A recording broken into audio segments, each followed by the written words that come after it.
Hey, Carl. Hey, Todd. Deborah says you're working on a fancy app or something? You know, hold on. Not really working on it yet. I just don't know which cloud service to go with. Well, I've got a cousin on my Queens side that swears by DigitalOcean. Says they're easy to use, have straightforward pricing, and really focus on making developers happy. DigitalOcean, huh? I'm gonna check them out. What the hell? Dude, how are you doing that? I'm not.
This is actually expert bullet. The ropes! Oh, and he had the match? Wait, he resigned when he could have won the piece! Now he can take the pawn G4. He got the queen! He should take the whole queen! Oh, the D6 pawn is hanging. And now rook H7. Wow, that was brilliant! You glance over at your opponent's clock and wait a minute, I just need to make moves that don't hang pieces. Oh, he hung a piece? You are the ultimate jinx. Oh no! Let's go! Oh my gosh! Oh, how is he doing this?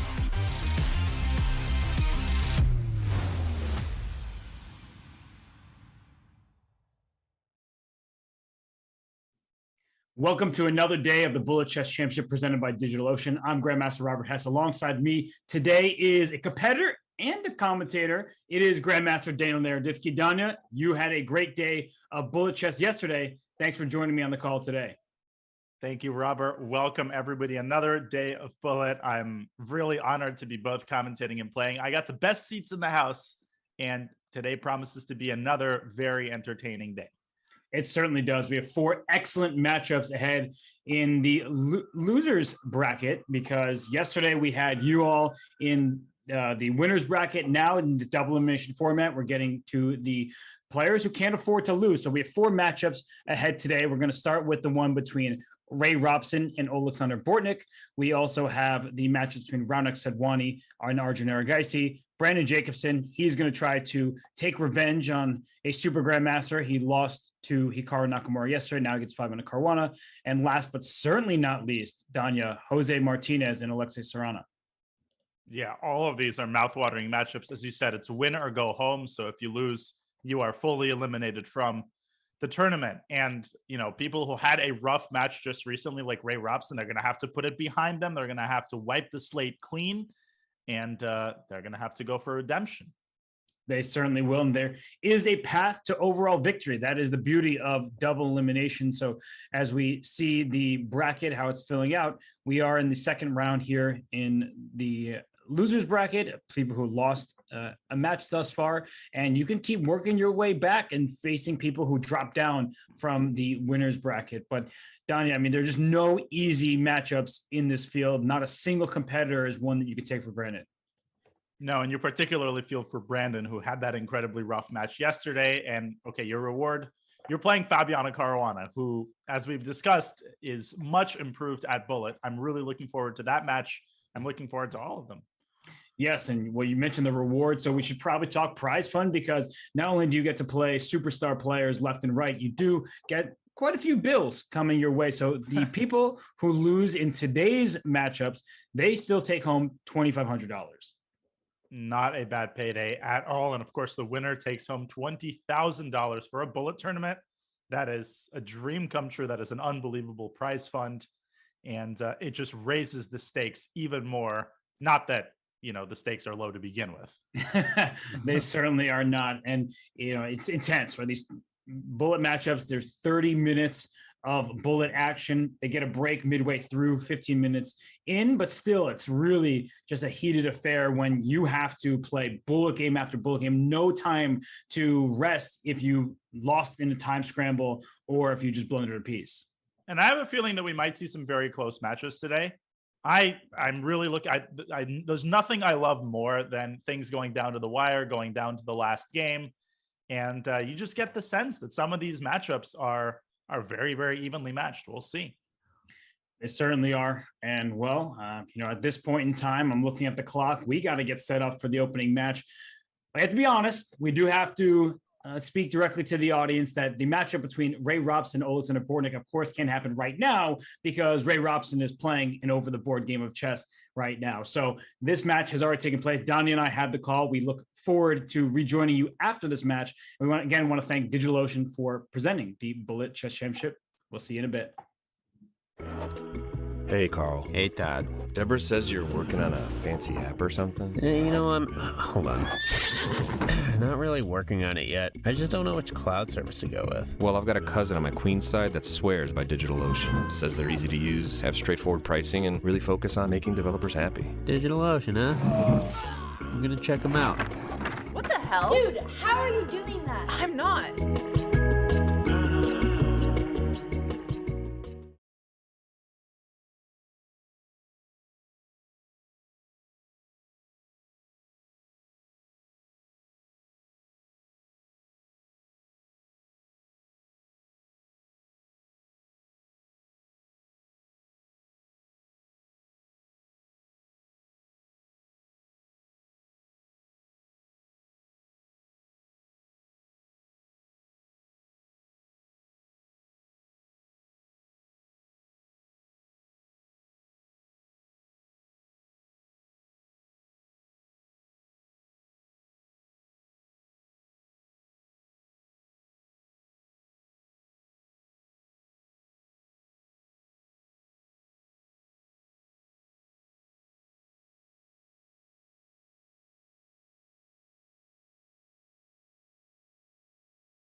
Hey, Carl. Hey, Todd. Deborah says you're working on a fancy app or something. Hold on.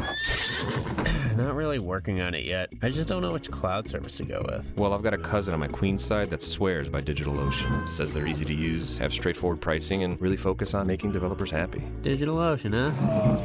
I'm gonna check them out. What the hell? Dude, how are you doing that? I'm not.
Welcome back to the Bullet Chess Championships presented by DigitalOcean.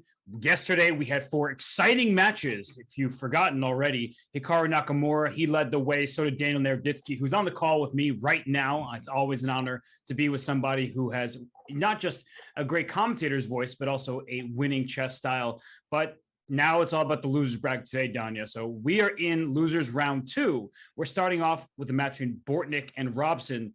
What do you think's going to happen today?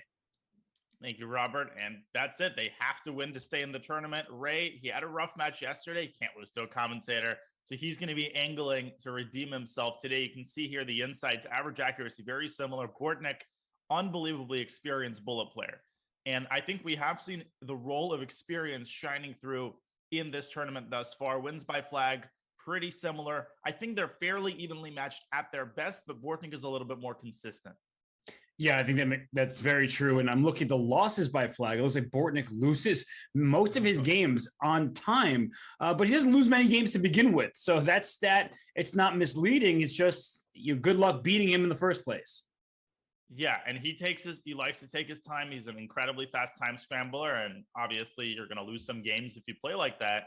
And Ray's going to have to keep the speed up, keep up with him on the clock, and play good objective chess. And something I have noticed about Bortnick as well, and you've played him so many times, is that he does spend time in the earlier stages, and then he's down something like 6 seconds, but he is able to close the gap on the clock in a hurry. So you do not want to take his speed for granted. And Ray Robson, we know how good at calculating he is. He is the 3-time reigning puzzle battle champion. So he didn't exactly have the best day yesterday, thanks to somebody. I won't name any names, but we know that on any given day, he's capable of just really beating anyone.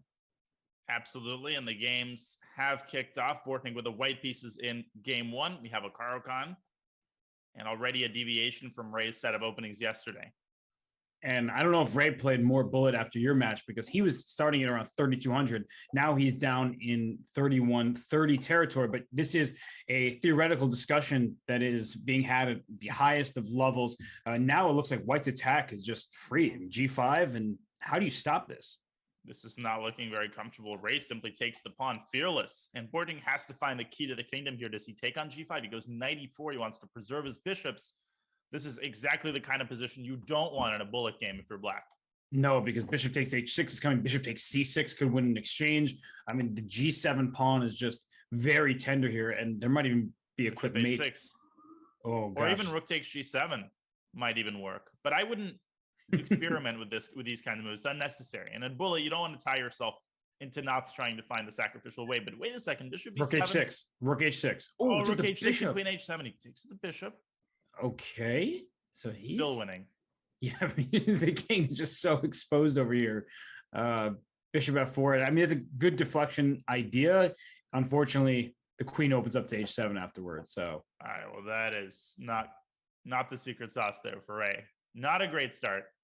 No, but a great start for Bortnick. He looked powerful right there. Phenomenal job by Bortnick. Got exactly the kind of position he wanted, attacking dynamic play, and a Philidor in game 2. Bortnick has his tricky openings with the black pieces, which he knows, backwards and forwards.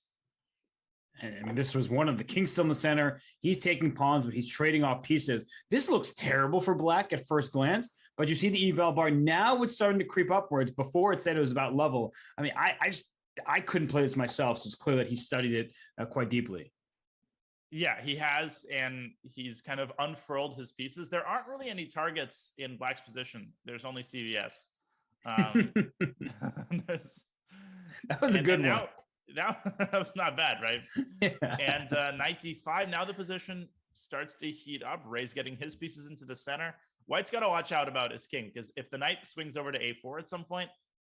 Okay, no, wait. Ooh. Whoa. Knight a6. No, knight a6 is queen. Whoa. What just happened? Whoa. I mean, I would have spent a little bit longer there, but Bortnick already down to 23 seconds. That decision to play rook d5 happened so fast, and black's position is looking pretty good. His king is way safer than white's king, and I understand what Ray's been doing. He's been throwing his pawns forward to get active, but when pawns go up, they don't go back, and now they might just fall. Queen takes f5 coming. Oh, gosh. Oh, not now. Not now. now. Because of check. Don't take it. And see what Bortnick does. He's down to 12 seconds, and he's still taking his time. Yeah, well, he can't afford to take too much more time. But look at this. The pawns are coming up the board. The knight into e5. G6 is someone with an f6 would be the move to meet it with. Oh, Ooh, gosh. G6. Now black is on the other side of what he... Oh! Hey, you could have taken that. You could have taken that. That was a bad Oh! pre-move. You could have taken that again. Yeah, they're just Oh my God, pre-moving. Ray took C5. He took that away from him. But look how quick Bortnick is. Oh my God, gosh. wrong way. Go This 90 might be a draw. Oh my God, if he gets a pawn. He got it! Oh, but look at Bortnick. He just laughs, and Ray's covering his face, trying probably not to laugh or cry or both. But Right, yeah, both. oh I my think. goodness. Oh my! There was only one way that Bortnick could draw that, and Ray found that way. Yeah, and Ray had pre-moved that knight f8 move that gave up a piece, but Bortnick was already in full pre-move mode. Unbelievable that time scramble. It was awesome. It was really awesome. But what's not awesome is this pawn on d6. It's targeted, so that's why Ray had to part with the bishop pair. And this doesn't look very pleasant. I understand you want your f5 move. I get it, but now e6 is a target. That queen go to b7 for white or c6. Ooh. And now it's target practice on black's queenside pawns, which are completely undefended. Mm-hmm. This is really bad for black. Yeah, Queen this back is to c6 maybe. to get it back to e4. That makes sense. The queen's not really in danger of being trapped, which is why Ray's willing to leave it over there. Ooh, queen a3. That's awkward because you're inviting b4 at some moment. Yeah, you are, and that's why Bortnick puts his queen there. Knight h5, bishop h2, and Bortnick striking in the center, getting his queen to e4. Now he might connect the queen of the bishop. The light squares are incredibly weak for black here. Yeah, black would need to be able to put a pawn back on g6 to kick that bishop out of there. But it's opposite colored bishops. That's the good news for Ray. The bad news is he's down on the clock and down a pawn. Bortnick is so fast in these positions. 96. It's honestly unbelievable how he quickly spots these kinds of ideas. He forks them. This should be a pretty straightforward win for white. He's up on time. Yeah, he can just bring a rook to c2, play for c4 at some point. Oh, well, Ray getting some counterplay. Taking some pawns, Mm-hmm. but it's not. He's just not fast enough. He's down 6 seconds. Now they've traded rooks. White is a pass B pawn. Yeah, no, the Whoa, g4. Ampersand. That was not a great move. No, it wasn't. But he's just playing it so quickly that it'd probably be okay. It was Yeah, effective. This is completely winning. Too much extra time for Bortnick, and Whoa. he flagged him. If Ray had maybe one more second, that would have been a risky strategy. But if you have a rook in such positions, the game is over because you have all of the checks. The side who has all of the ability to give checks in such a position has a massive advantage, even if the time is equal. And Alekhine. Exactly. And I know it's already out to a lead for Bortnick, but we want to remind everybody that every single match that happens, you should vote in the chat. So get involved. We will share the results of the polls every single match, but that's on me for forgetting. But right now, I think that's on Bortnick for forgetting that his rook on a8 was just going to be captured there. Yeah, Ray is taking pieces and Bortnick isn't taking as many of them. But the flip side is that the e5 pawn is going to fall and black is going to pick up. No, I guess he doesn't even take it. He doesn't want to trade pieces. This is completely lost for black, objectively. Yes, and Ray has enough time to convert this. Unlike those other scrambles where Bortnick flags him here, there's plenty of time, but he needs to crash through, and he's struggling to find a way. 94 was maybe possible there. Now Okay. Bortnick takes a pawn, although he allows the rook trade. But now And- g5, his pawns start rumbling up the board. Yeah, this move bishop back to e2. I thought he was going to play b4. You just got to get your pawns going. Instead, he's getting rid of the knight on e5. That makes sense. King f4. Oh, Where there are knights, there is trouble. and here come the pawns. f4 check was probably... Wait, f4 check was at least a draw, I think, instead of knight back to f6. And then bishop f5 or something? Yeah, bishop f5, bishop g6. At the minimum, that that's a was just draw. Ridiculous tactic. Now Ray gets fine. Oh! You blundered the rook. What were you about to my- say? Where there are knights, there's trouble. There's just Oh, that's just what gosh. happens when one side has 2 knights and the other side has 1 knight, and it's a bullet game. You know, you better buckle in and double and triple check your moves. Then he blunders the other one. It's over. Oh my god, Oh, goodness. this is a really rough start for Ray once again. Yeah, and he had that game. And then suddenly Bortnick, he speeds up. And unfortunately for Ray, he wasn't finding the right way forward. Bortnick's strategy of allowing knight c7 in the end game apparently pays off. Okay, I'm gonna try doing that. I say you didn't know about that one. That's Right, that's proven, tried and Learn true new method. things every day. And Ray has sacrificed a pawn in this game, and look at them move c5. Please take me on f6. Come on, just do it. But no, after bishop f6, there would have been a pin down the e file. So instead, the knight retreats to d7. It looks like black has good compensation, though at some point the move e6 is not going to be fun for the black king. Yeah, for sure. Knight out to c5, and now e6 no longer a problem, but white trying to get his queen to g4. But that's just a one-move threat. Black is pretty safe on the king side. Yeah, I believe some people would call that a paper tiger, but I don't know. It is a paper tiger. Right. Well, white is better. White is up a pawn, and Ray is getting his, or no, Bortnick's getting his pieces into the game. Knight d1. Knight e6 is coming, so you have to be careful that rook d1 hits the queen first. But knight e6, ooh, don't like queen f5. I don't either. Oh gosh, run a queen c4. That looked like a more appealing option, but I guess he did open the g file. Unfortunately, he has nothing to attack with. Ooh, the g file. But look at the clock. Ooh, f6, nice move. You couldn't take because of the fork on d3, but b4, great move by Bortnick. And again, he's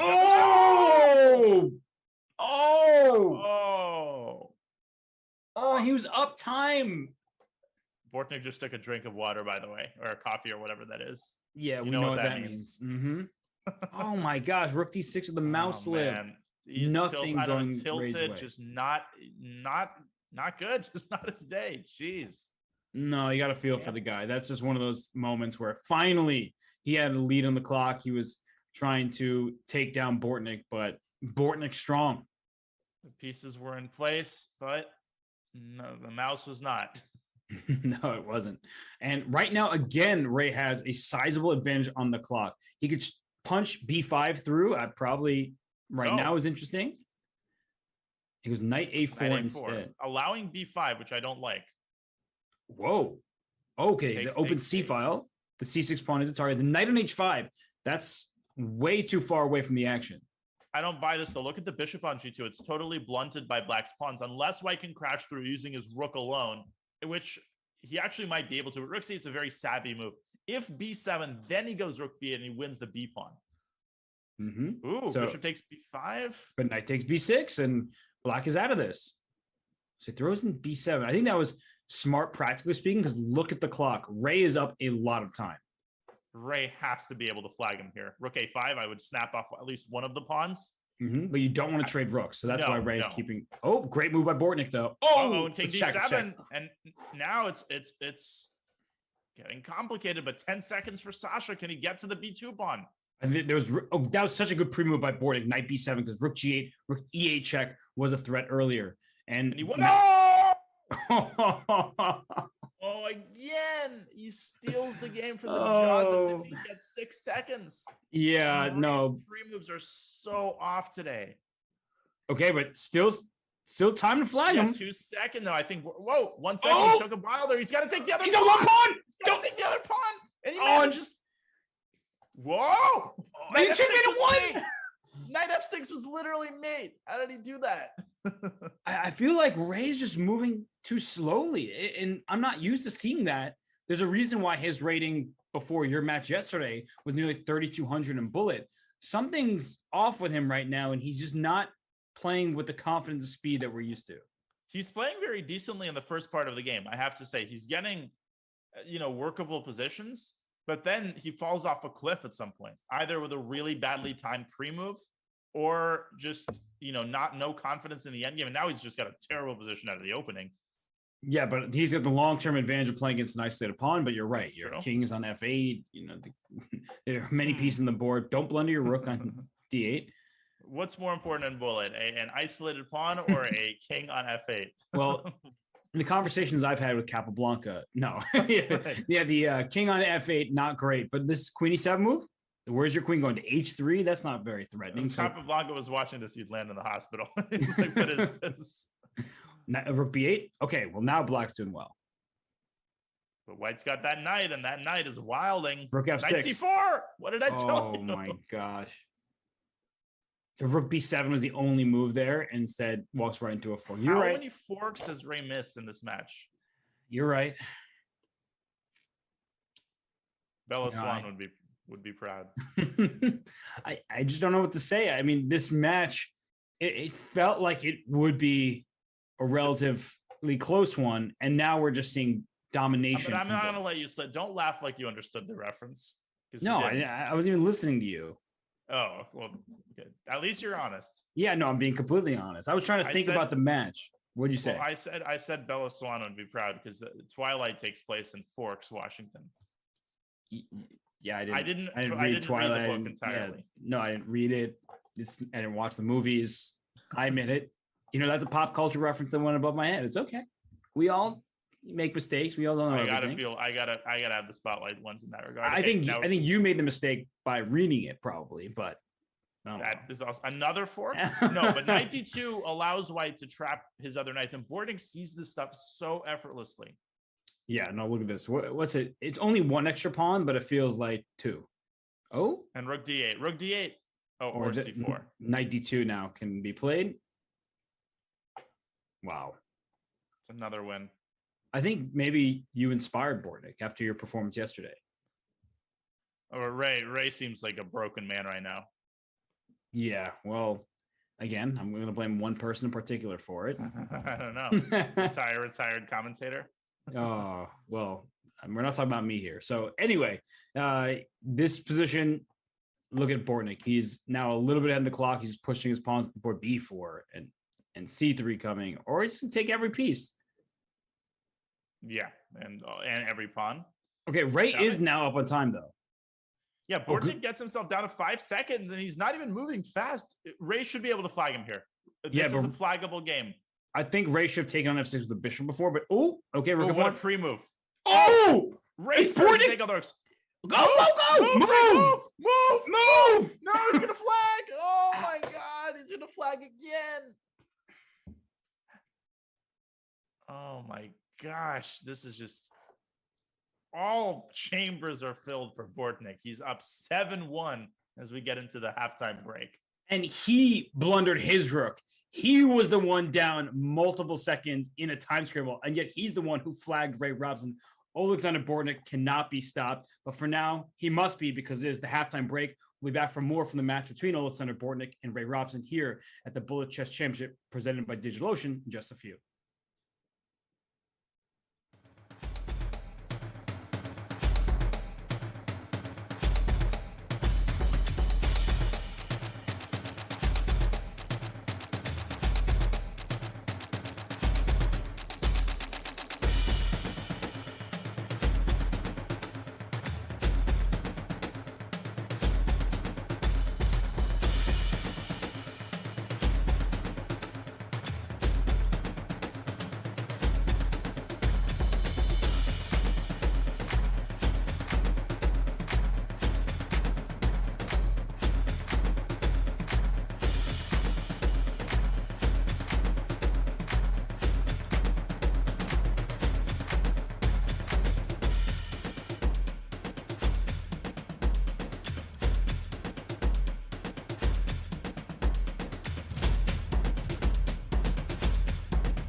And we're back here at the Bullet Chess Championship presented by DigitalOcean. It is the matchup between Ray Robson and Alexander Bortnick.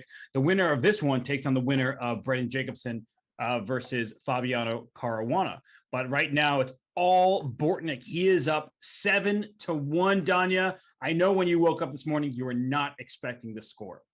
No, I honestly thought, Ray would have at least a bit of a rebound performance, but Bortnick is outdoing him in every important area. He's getting good positions out of the openings. And even when he's not, the game enters a time scramble phase. And it looks like Bortnick has an unlimited supply of knights and an unlimited supply of forks. Yeah, no, Bortnick is just, he's finding the tactics in those critical moments. You'd expect that from the puzzle battle world champion, the 3-time reigning one. But unfortunately, Ray's not having his best stuff. He still could mount a comeback. It's not impossible. It's just very unlikely. He's changing his name to Alexander Forknick. Oh gosh, you didn't have to go there. You already, we're doing so well.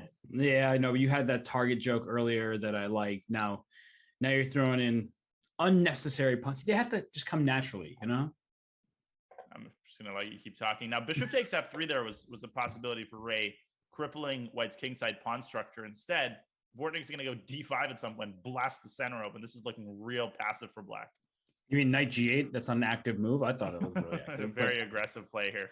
Oof, Queen D6 is nice though. It's necessary, and now with the rook B, there's no way in for the white rook. The knight was covering that E7, so now the king is doing the same. And White is obviously better with the activity, but objectively, this might be all right for Black. Yeah, I'm gonna sip my coffee and let Ray handle the defensive duties here. King E5 though, he's making progress. Rook C7 maybe.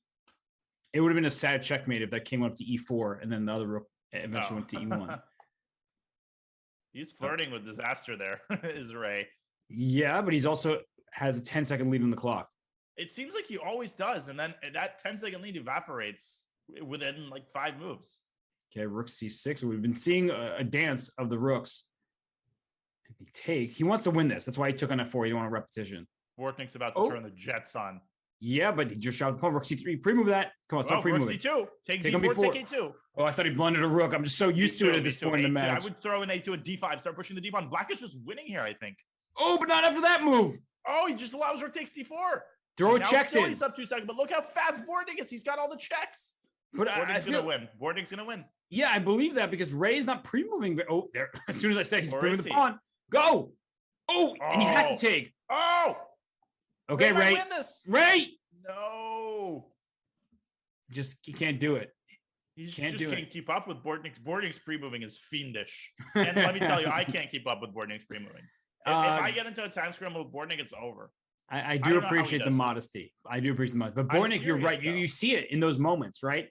Where he is finding every single pre-move. He gave away his rook, pushed his pawn, and just darted his king back and forth. And what happens to most players in those positions is they try to pre-move their king into a square it can't go to. But Bortnick, he was like playing Minesweeper over there, finding all the right squares. His pre-move technique is just phenomenal. I don't even know how to describe it. I don't know how you develop that kind of skill pre-moving. But another draw, another great result for Bortnick. The lead is not shrinking. Time is evaporating for Ray. Yes, and look at this position. Whatever advantage White had is also evaporating because we're in the end game. C5 played to get to the B4 pawn, giving Black the D5 square. So knight F6. And I think White has to try some kind of knight B6 at some point. Oh, wow, this is even better. Yeah, but now the G5 pawn is a weakness, and Bortnick can take it. But B4 is falling, and that's a 3-on-1 pawn majority on the queen side. More knight forks, though, coming to a theater near you. Yeah, but who's going to do the... Uh-oh, that pawn got advanced very quickly. Yeah, it went from... Uh-oh. Here we go. Gosh. Oh, my gosh. The knight is just dancing. Did I not call that? Yeah, you called it.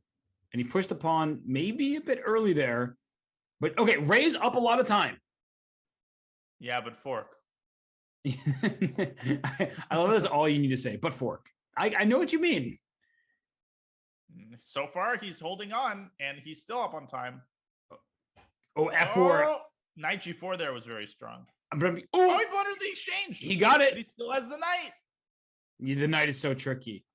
But Rook Ray C7. Doing a great job here. He's got all the lateral checks. He should be able to win this. Take G6. Oh, he didn't take. Oh, he got the last pawn. He got the last pawn. He's Oh, and he won one. Oh, you gotta be happy for the guy. We don't root for people, but you gotta be happy for the guy. When it's a blowout, we do. Yeah, right. Like getting back in the match a little bit there, and he proved that he can handle the clock, and that's what he has not been doing the entire match. He absolutely can handle the clock. I mean, and I know this from my experience playing him previously. It's just that in the BCC, he's been struggling mightily in situations where he's normally a lot faster. And once again, look, he's up 15 seconds. I mean, only Bortnick goes down by this amount of time and is completely undeterred and then ends up winning on the clock. Yeah, I mean, it's just anytime that I'm down even like 1 second, I'm quickly looking to find the fastest moves just so I don't lose on time. And okay, Robson is just cruising down the queen to Bishop D3. Bishop B3. Okay, you have to find that tactic. Like, I understand Ray's not having his best day, but no, but that's the tactic Ray has to see any day of the week, and instead he ends up blundering a knight. Okay, but he's still up time. B3 almost works. 95. Gosh, take everything. Bortnick is down to 20. He's down 20 seconds, but it doesn't matter. He's taking all of Ray's pieces. It's mate. Knight takes C4, rook C4. Yeah. Plague is in Zugzwang. Rook A4 is over 92 check. Another fork. Another fork. I'm telling you. Oh my gosh. Highly abnormal amount of forks. Do you see Ray laugh? Ray's just like, what can I do? Yeah. Well, I actually have an answer to my own question. That what can he do is he could have played Bishop takes B3 when it was available to him. And we know Ray is as capable gets when it comes to finding tactics. He's the puzzle battle champion 3 times running. We know he can do it. Something is off right now. Yeah, that's for sure. And but credit to Bortnick. Yeah, I felt that a little bit yesterday as well. It just seems like he's not quite as crisp as he normally is, especially in the realm of tactics. And it cost him another match here. He's down 6 points, 8:40 to go. I mean, I don't know if they're even going to have time to play 6 more games. Yeah, and Ray has been competing in St. Louis round robin, very strong tournament. So he's just playing so much chess right now, and I guess sometimes you want to think a lot when you're playing classical chess, but in Bullet, you got to speed up. It is hard to play Bullet during a classical tournament. I think I've had that experience once before where I had to play a Blitz tournament during a classical tournament, and you're just not necessarily in the right frame of mind, but at the same time, you got to be able to switch. You got to press that button. And I think he took the wrong pawn. He took on F5. He could have taken on D5, given himself a pass pawn. But Ray is ahead on the clock. We've said that not for the first time today, but now those rooks. Oh, no. Oh, God. Rook E3. Rook E3 and knight E4. Oh, here comes knight to G5. And the king's going to F4. Run the king at F4. Oh, my gosh. The black king might be in trouble all of a sudden. Yep. Rook H8 mate. Rook H8 and knight G5. It's almost made. How is it not made? Oh, my God. How is Bortnick holding? That was really smart, though, to go back to H8 with check. Rook H6. The fact that Bortnick didn't get checkmated in this game is pretty impressive, even though he's going to lose. Or is he? Yeah, he's going to lose. How's he doing this, though? Clock. This is incredible. He's going to go for stalemate, but he's not going to have time. And there we go. So that was an unbelievable just save by Bortnick. Of course, he lost the game ultimately, but as he should have been checkmated 4 different times. But Ray is looking a little bit more like himself. Unfortunately, it's coming just a tad too late.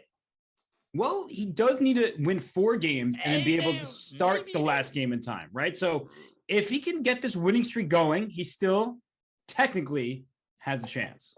He needs to win 1 game fast. He'll need to win at least one of the games probably in under a minute, which is a tall order because Bortnick automatically spends all of his time. That is true. Almost works, but knight E1 or knight H4. Oh, wow. Knight A4. The C3 pawn is weak. So if you take on A4, those pawns are split, but black's so active. G4 coming. G4 is coming. And then H5, H4. And G4 right now. Thank you very much. D4 square is also excessive. Oh, knight D4. Okay, queen C5. And just taking that pawn? I guess you had no real choice, but what a big decision. Uh-oh. And now Bortnick is taking over. Rook takes H3. I mean, you can't think. Knight D4 first. Maybe that's even better, but I was just sacrificing on H3 for sure. But Bortnick has 20 seconds and he has to keep track of all of his hanging pieces. This should be a win for Ray. Taking 92. And he's going to win this one hanging. too. Yeah, E4 is hanging. All right, don't shovel dirt on him yet. There's here comes 6 minutes. Here comes the A pawn. So this should be quite a straightforward win. Knight E4 check was easy. This is also fairly simple when you're going to be up a queen. Bishop F6. Sure that there's nothing. Oh, he was starting checkmate. That was actually really smart. He was like trying to win this G2 pawn and deliver the quickest checkmate. All right, you got to bishop takes. Bortnick is holding out somehow. But it's really smart because he's wasting time off the match clock. And all of a sudden, Ray has won a couple games in a row. And 5 minutes, 15 seconds left, there's still a chance for Ray. There is. And again, he's got to keep winning. Obviously, he cannot afford a single draw. But he wins this one. Yeah, no, there is time, I think, to get off 4 more games, potentially. Yeah, but the problem, as you said, is Bortnick uses his entire clock, right?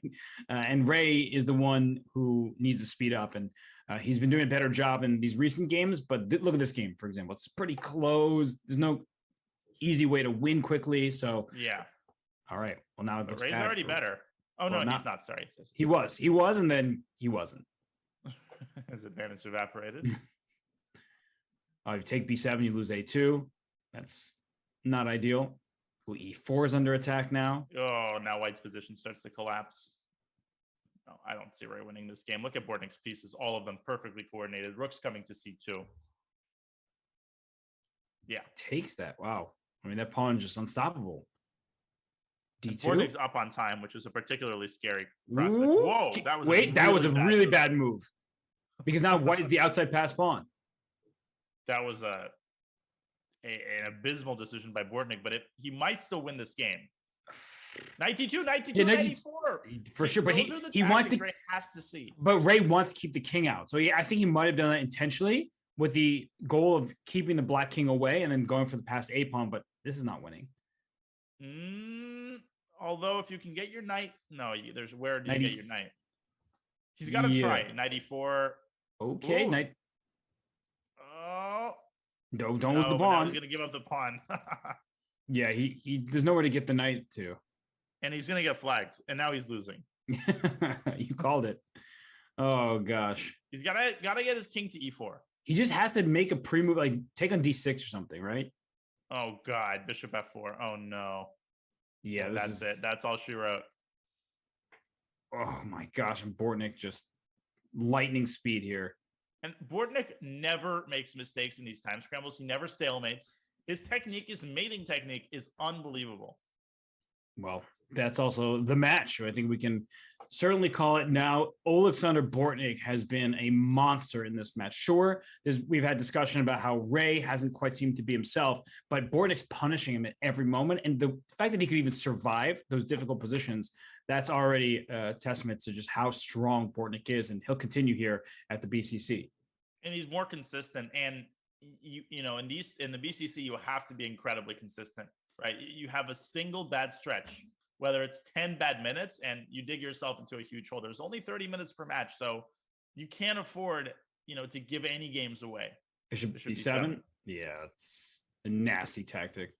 Okay, Bishop B4 is also it's the easier move. This will do.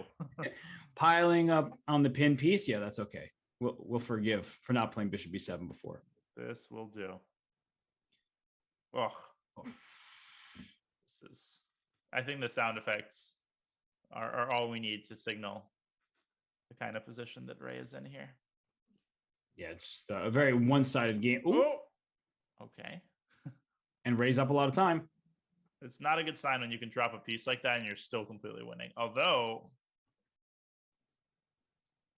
Ray should have played like this from the start. He's playing so much better than he was in the first couple of games.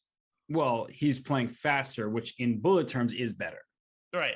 Exactly. Right. Like objectively, his level has probably been decreasing with how quickly he's playing. Doesn't matter. Look how much time he's up. And he's winning another piece, and now he's going to stop the pawn. Promote. Rook C8. No, Rook C8. Rook C8. Oh my God. Bortnick pushed the wrong pawn, and he wins anyway by flag. Did you see Bortnick? He was like, what am I doing? Bortnick with a smile. Trust me, if the match was within 2, Bortnick would not be smiling right now. So, No. And it's good to see Ray back over 3,100. That's where he belongs. yes. And for Bortnick, I mean, really just a great showing today. He lost his opening match in the Bullet Chess Championship here, but he has now won 2 in a row. He beat Eric Hansen, and now he's taken down Who Ray did he Robson. lose to? Why am I having a hard time remembering who he lost to? Because you always, it's hard to remember Bortnick ever losing, right? He's Bortnick strong. He is Bortnick strong. I can't remember either, but we will think about it and then find the answer for everybody. Yeah. Bortnick lost to Sedwani. In that really close match. Yes. And that was really, really close. But right now, this one not so close, although it's closing out. This is the final game of this match between Bortnick and Robson. And what's the material count? I lost track. Black is up in exchange, I think, if I'm counting That's correctly. correct. And White has a knight d3. You've been mentioning the knight forks all day. I am the king of forks. Knight d3 to f4 even now is and then queen f1. I mean, just trades everything because he's in a winning ending. that is a completely viable approach. Right. Having a pipe dream of checkmating on c8. It's like, It ain't please gonna move your happen, rook. right? No, it's not. Although you can't take the rook on c6, so you could have left the rook on c6 for a bit. Mm-hmm. And Oh, now not- he does leave the rook on c6. Sacks the bishop. Yeah, unfortunately, he also left the bishop on d7.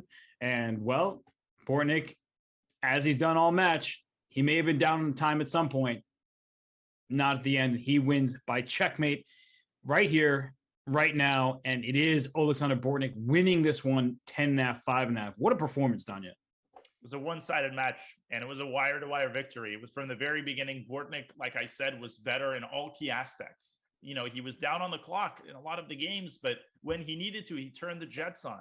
His openings, his repertoire is very well suited for Bullet. It was never really in doubt. Alexander Bortnick, after that initial loss to Sedwani, has rebounded and stays in the tournament with a win over Ray Robson.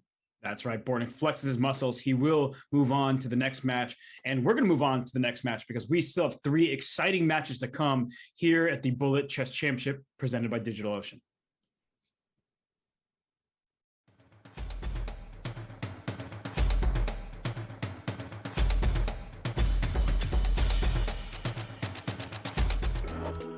Hey, Carl. Hey, Todd. Deborah says you're working on a fancy app or something. Hold on. Not really working on it yet. I just don't know which cloud service to go with. Well, I've got a cousin on my queen's side that swears by DigitalOcean. Says they're easy to use, have straightforward pricing, and really focus on making developers happy. DigitalOcean, huh? I'm gonna check them out. What the hell? Dude, how are you doing that? I'm not.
Alexander Bortnick just taught us all a lesson about how to win in bullet chess. But if you want to learn more, the all-new Classroom is live on chess.com.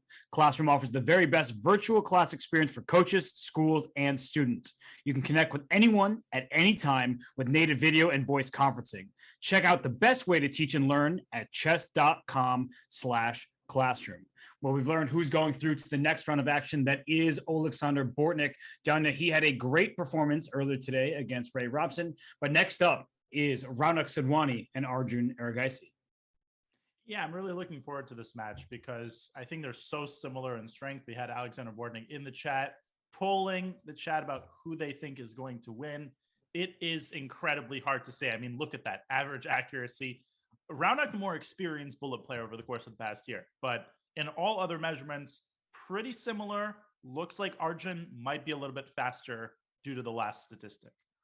Well, let's hope that the chat gets engaged, that they vote on who they think is going to win, because Raunak and Arjun, as Danya is saying, they seem pretty evenly matched up.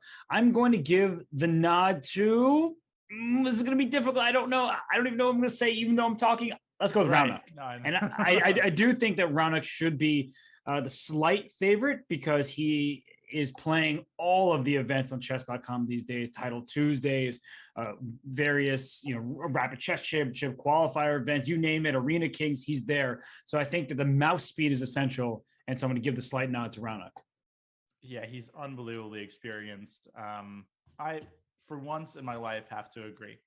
And normally I would choose Arjun, but in this particular instance, I feel like the arrows definitely point to Raunak as the slight favorite, but as we know, absolutely anything can happen. It's very hard to predict the course of these matches.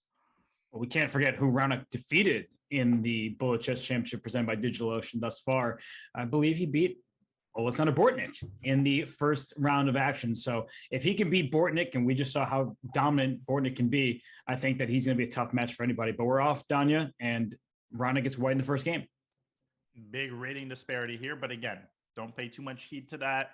These bullet ratings have to be taken with a grain of salt. And Raunak playing a pretty conservative setup, but now he pushes d4. Yes, a trade off the dark square bishops. Maybe there'll be attack against the black king at some point. But for now, it seems like Arjun has everything together and is way faster in the opening. Way faster. He's up 10 seconds. He's preparing b5. He's pushing a lot of pawns. Everything is on the 6th rank. Yeah, and finally we see a pawn break. So if c takes d5, you have to look up for knight takes b5. Ooh, interesting trade. That was a nice move. Very unconventional pawn structure. Still 48 seconds for Arjun. He's up 12 seconds. And I mean, the d5 square is covered by 8 million pieces right now. Right. Like black is not actually going to push the pawn because then e5 becomes very loose. And if that knight on d2 gets over to g5, here it comes. And that's going to be a problem for black. Maybe knight h7. He plays it and then double rooks on the f file, try to kick that knight off of f3. But Raunak brings his bishop back to g2. Ooh, and knight g4. What, that Queen d6 b3. pawn? Yeah, I thought b3 could have been captured there. I guess it could have, but there was rook takes d6 because the bishop on d7 would have been a bit But loose. then rook takes f3. Yeah, but d7 was hanging, right? There was pieces everywhere that were. Yeah, but g3 was hanging. They're just getting knight takes c5. That pawn's hanging too. Oh, Raunak gosh. brings his knight back. Raunak has the upper hand now. e5 is coming.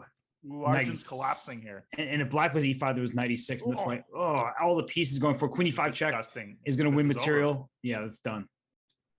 And that was not premature resignation. That was over. That was over. So Raunak Sedwani out to the early lead. And I mean, Arjun played super fast in the opening. And this knight g1 line is pretty That's funny, standard. by the way. Yeah. And bishop d7, which I've never seen before. Usually the bishop drops back to c8. Right. But I guess Raunak wanted to prioritize his development a little bit. But look at white having a free hand on the king side for the attack. And Raunak has to get things going on the other side of the board, which he does. He gets b5, b4, and gets his knight active. Bishop b5. Uh-oh. Ooh. Yeah, that's an important trade. Now maybe f5, although that probably is a little too brazen. But that's actually a common way of defending, right? You push the F pawn, even though it makes it seem like your king is weaker. And here it should not work out, apparently, because Dunbar was not a fan. Yeah, EF5, Queen H5, Pawn G6, all these kind of ideas are about to happen. It's a problem. Yeah, I feel like Raunak is having a little buyer's remorse here. He's thinking about going f4, but White has a million moves there. No, this is crushing, and he's up 22 seconds. Yeah, this is no good. Queen h7 check, followed by g6, followed by knight h5 checkmate. That's what's about to happen. Yep. So that's why rook Or f7 you was could take played. on f5. Oh, and yeah, g6 allows knight takes f5 right now. Queen h7. Where's the checkmate though? Oh, Beautiful. oh, that's a nasty way to end that game. Disgusting checkmate, and that ties the match at one. Great game by Arjun. Very smooth victory. I asked, he answered, and that was a really nice game by Arjun. So 1-1 so far, level on the scoreboard. I think there's some takeaways here is that the players, they need to figure out their black side here because you don't want to get a passive position. Even if objectively you're okay, it's not fun to be pushed around. A4 was just hanging there. That could have been kept. Strange opening play. Very strange opening play. But White is definitely better once again. I mean, Black has no play. White's got the wedge driven into the center. I would take on Passant here. For sure. And that's what was played. So I don't like rookie this 2. Black at all. No, but knight c5. You take with the d pawn to free the d4 square. I mean, this position just looks no fun. I mean, also you could take that a3 pawn basically whenever you want. Now the e-file pressure, bishop d6. Oh, good spot by you. Take f8. Rook e7 also is probably an idea to trap the queen. Disgusting. No, but why is Serrano not taking any of Arjun's pieces? He's still much Bishop better c7? than knight d4. He's totally dominating. Yeah, then you can't play bishop b7 here because the knight c7 is hanging. If you're queen d7, just take on c7, queen e8 check. I mean, this position is just collapsing. Not even at the seams. There really aren't even any seams. There are no more seams. There's going to be no more pieces after 97 happens. Yeah, 97, take c7, take d5 is all possible. Queen But take queen e8 wins a clean checkmate. Clean conversion there. That was really nice. But they're black. I think you're on the money. You can't play this passively with Black. You just can't. Not in a bullet game. Yeah, no, you can't. And Arjun's just playing badly in the opening. He's given up the 2 bishops here for no apparent reason. This is not considered a great line.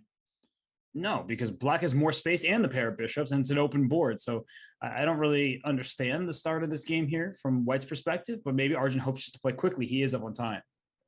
Which is a legitimate strategy, knight h4. And his position is very solid here. There are no real weaknesses to speak of. So maybe that's something he premeditated. Okay, I'm going to play quickly and build up the time advantage. But the way this game is going, it's really not working out so far. No, and Black can start pushing these pawns forward. There's h6, then comes g5, then comes, I don't know, pick one of those pawns in the 5th rank. They're going to move up the board. Here they come. Bishop drops out to h5. Knight d4 hurts. Knight c4 coming. Oh, God. You like that bishop on c1? I love that bishop on c1. That is one amazing bishop. But there's no easy breakthrough just yet. And he's lining up e4, I guess. There might be g4 at some point, but you don't want to play that prematurely and give White kingside counterplay. That's right. Because you can take with the h1, play rook e4, things like that. And that's why e4 is played. That bishop on g7, it's, take on f3? This looks... How about queen f3? Oh, Wait, g4? G4. Yeah, G4. We both spotted the idea at the same time, though. G4 is a G4. Still. G4 still. Okay. Now, definitely G4. You're just not seeing that idea. And rook e1's a tricky move here, but if rook takes e2 would be the response because the queen is protected on a8. Wait. And now we're going to have a big trade. Will Raunak make it? I think he should. It's a very simple position to play for Black. But not too many pawns remaining. So if they get traded off, you sacrifice your bishop for... Well, there go the pawns. That was not a desirable trade for Black. White's king making its way to the queen side. And bishop c3, trying to dislodge the bishop. Really tricky move there, bishop c3, especially in time trouble. I don't think he's going to make it, though. It's very, very hard to get this pawn anywhere past c3. And that was the moment. He could have taken it. He could have taken the bishop. Yes, he could have and should have. But he still might not make it. No, he's not making it 1 second. And Arjun doing a great job here of keeping his bishop alive. What was that? Maybe not. Okay. But it was really smart to try the promotion, though, right? Because at that point, you're going to flag anyway. Just get your one last pawn push in and hope that your opponent doesn't take you. And now a Caro-Kann, very fashionable line. This knight f3, d3 stuff that everybody's playing nowadays. Knight g5, trying to get the f7 pawn, but knight h6 defensive. we have another position where it's a bishop pair in the open board. So far the bishop pair has been good for the players. And white's just better here. I really dislike the way that Arjun is handling the opening. Again, I think it's not his style to play this passively. He's an active, aggressive player. I think he should just switch to his real repertoire. I agree. F4 looks interesting. But how is Arjun up 10 seconds every single time in the first 20 minutes? Yeah, but look at his position. A5, bishop b6. It's just not going to be enough, I think. And you can't double rooks because of bishop b6. Yeah, an a6 at any moment for white just to open up the queen side, and there could be a checkmating attack. Very much so. Also, although f4. That's a nice move. Hasn't f4 been available forever? It has, and then bishop g4 on top. That's what I was thinking. Yes. Maybe not anymore though. Okay. Seven, maybe. Ooh. Okay. King comes up, but now the king just keeps walking up the board, right? You could also go b5 at some point. He plays it. So take on e4 and go for knight f6. Yeah, you have to Bishop C7, target some though. weakness. Rook c7, take b7. Yikes! But don't get forked. forked. You could even go a6 and but you could even allow it if you want. Oh, true. Because then you take with a pawn on b7, and you're going to go promote with bishop c7. A nice move And now there. a6. Here it comes. King a5 or king b4, and obviously white's going to promote the pawn. But again, 13 seconds, not totally Great decision. Your rook 8's great move. Yes, that was a great choice. And look at this, king c6. Ooh. Oh my God! And What he a got out of disaster it. here for white. He managed to win the pawn and keep all his pieces. Yeah, this is How is just he going. doing that? What he's moving a little bit slowly there. He is ahead on the clock. Is Arjun? Now he's winning the bishop. Oh wow, knight fork. Oh, he thought the rook was going to take. Right. And Arjun pulls one out. That was incredible. He was dead in the water out of the opening. Maybe the strategy of playing fast in the opening, maybe it was premeditated and it's not failing so far. Let me put it that way.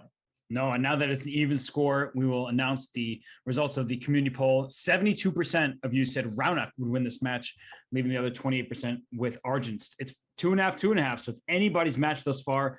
And once again, the player with the black pieces is a bit cramped. Yeah, we have a King's Indian here. B5 could happen, but instead he gives up the A pawn. Just a really bad position for black out of the opening. He's got to get stuff going on either the king side, or the queen side. Yeah, but now it's knight a6 to a4. Yep, here it comes. Ugh. Just take on b5, and you're up a clean pawn. And that knight on b4 could get trapped. In fact, it just did. Literally, the moment I said it, it's trapped. Rook 8's a nice try, but castles. Yeah, just take on b4, and you have knight d1 to block, or bishop d1 short. And then, yeah. It's never over in the King's Indian. There's always going to be these, these freak attempts. Bishop d2 maybe. Nice. Queen b2. But then bishop takes Oh, c3. and then that bishop on f2 is hanging over there. Good call. How exactly? What do you do? Maybe bishop g1. Great move. And b6. Yes. That's Wait, an extra the pawn. knight's hanging. Yeah, b7. Oh, that's a nice move. Still not over, but the rook rook's is hanging on hanging. a1. Yeah. Well, Now it's what was that about not being over? Well, Arjun out to the lead. All right. So we again have this dynamic where Raunak is going for bishop h6 at some point, but you need to keep your eye on this d4 pawn and the d4 square. This is a nice position for Arjun. If you take twice on d4, that dark squared bishop comes alive. But now the knight is cemented by the pawns. But here come white's kingside pawns. Yeah, but here Typical comes black. opposite side attack. Looks good for Arjun, and he's also ahead in the clock. Extremely. And e4 is going to hang. Whoa. Oh, this looks really bad. f5, queen a5. I mean, black has all the activity and the extra material on knight g3. And now an extra exchange. Yeah, and then f4 is such a good move because you never want to allow bishop h6 to rid yourself of this defensive piece on g7. Here comes the attack. Although that c4 move was premature. Yeah, giving up the pawn, although he might be, he's forcing a queen trade. But, white's got these queenside pawns that are running up the board. These endgames are never that easy. Go for rook h2, pawn f3. That looks really strong for black. White tries to get that counterplay going. It's obviously not enough, but it's something. King b3. Mm-hmm. Yeah, It's okay. I really think that black should play for f3 earlier. Oh, now rook knight e7 check is possible? I thought white should have gone king c4, king d5. Now it feels like white's pieces are all stuck King Yeah. D6. Rook takes d6 at any moment, like now, even. Okay, but He this has is. F3. But I understand that black is winning, but something feels a little bit tricky with his king on e6. Like d7 check could happen at any moment, and I guess it's, as you would say, a paper tiger. It is. King takes D7. There's just not enough kindling there to start the fire, and Arjun's going to take this one with black. Big win. Arjun saying, "You all didn't believe in me, so I'm going to have to believe in myself." He is now up to a 2-point lead, and it's probably the last game before we get the halftime break. But Raonic jumped out to the lead. Now it's been all Arjun. It has 2-point lead for Arjun, and he plays another very safe opening with white, and this strategy has been working. Solid, good position for white here. Just a bind. But if bishop d4, there's pawn e5, so that's why the bishop went up to g5. And all right, so going. Whoa, you can't take that because the bishop takes f6, and then bishop on d7 is lost, and the knight is literally trapped here. Knight h5. Yeah. There's g4. Yeah, if you Okay. want it.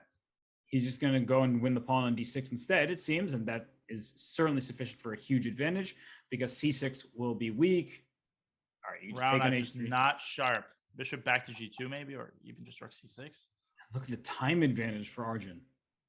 b4, and he's got connected passers. Oh, I don't like that. rook But rook e5. b8. Okay, rook b8 or rook e5 was available as well, and He's getting his rook back to d3. He's up 20 seconds though. It might be a moot point. Who's better in this position? Of course, it's white, but yeah. I mean, how is he so fast? he is. I mean, he's got over half his time. He's dominating on the board. He's trapping the knight, and he's winning another game. And Raonic needs to put an end to this. He needs to stop the bleeding because there's one more game until the halftime break, No, I think and they're. I don't think he can afford to lose it. Oh, I'm surprised they always end. You know, with this close to 15 minutes, they always end the streak there, and usually we go right to halftime. So I guess changing course. Yeah, this game is continuing, and ooh, this is already looking good for black. Robert, too passive. Raonic playing way too passively, but Arjun sacrificing a piece. This is his style. Queen d4, maybe. Yeah. Okay. So Raonic up material, but that king on e1 just feels so unsafe here. Queen e3, I thought might have been a chance to trade queens. Now black can get his rook to d8 if he wants, but the knight takes e4 is a threat. That bishop on b4 is loose. Right. I was looking like knight b3, but the knight takes e4 is available. Rook Whoa. d1, take on d2. Yikes. White is surviving, and black's going to get another pawn, and white still can't castle here, but Raonic up on time for once. Bishop d3.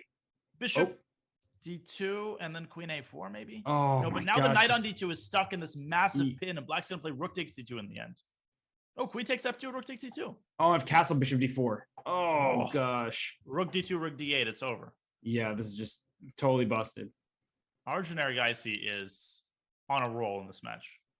Just take the queen, and it's How many pawns is Maybe- black up? 8. I don't even want to count, and neither does Raonic. He resigns, and this is a disaster for Raonic Sedwani in the first half of the match. Well, now it's actually It's a break time, right? So he needed that like 2 games ago. He's finally getting it. And don't count Raonic out because he can go on a winning streak like no other. But Donna, we have to point it out. Arjun Argaisi has been the better player thus far. He has, and this break cannot come soon enough. Raonic, he has to take some deep breaths, maybe drink his beverage of choice, and completely retool himself, start a new match, and he's got some coming back to do. We'll see if he's going to turn the fortunes around after the halftime break. Okay, we'll be right back here for more between the match. Arjun Argaisi, Raonic Sedwani, the Bullet Chess Championship, presented by DigitalOcean.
16 players entered the Bullet Chess Championship presented by DigitalOcean, but not all of them remain. This is a double elimination format. You see the bracket in front of you.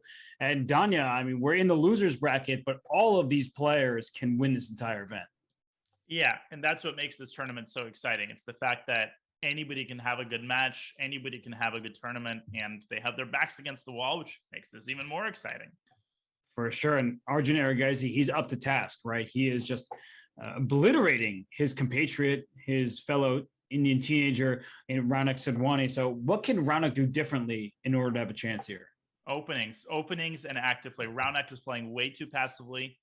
He's getting off on the wrong foot. I made this criticism of Arjun at the start of the match. Arjun has changed his style. He's playing more aggressively, and now Raunak's the one, who's getting these passive, hard to play positions out of the opening. So let's see if Raunak changes up the openings. He has nothing to lose at this point. He's down by 4. So maybe that'll lower his inhibitions. And, we'll see a different Raunak Sedwani in the second half of this match.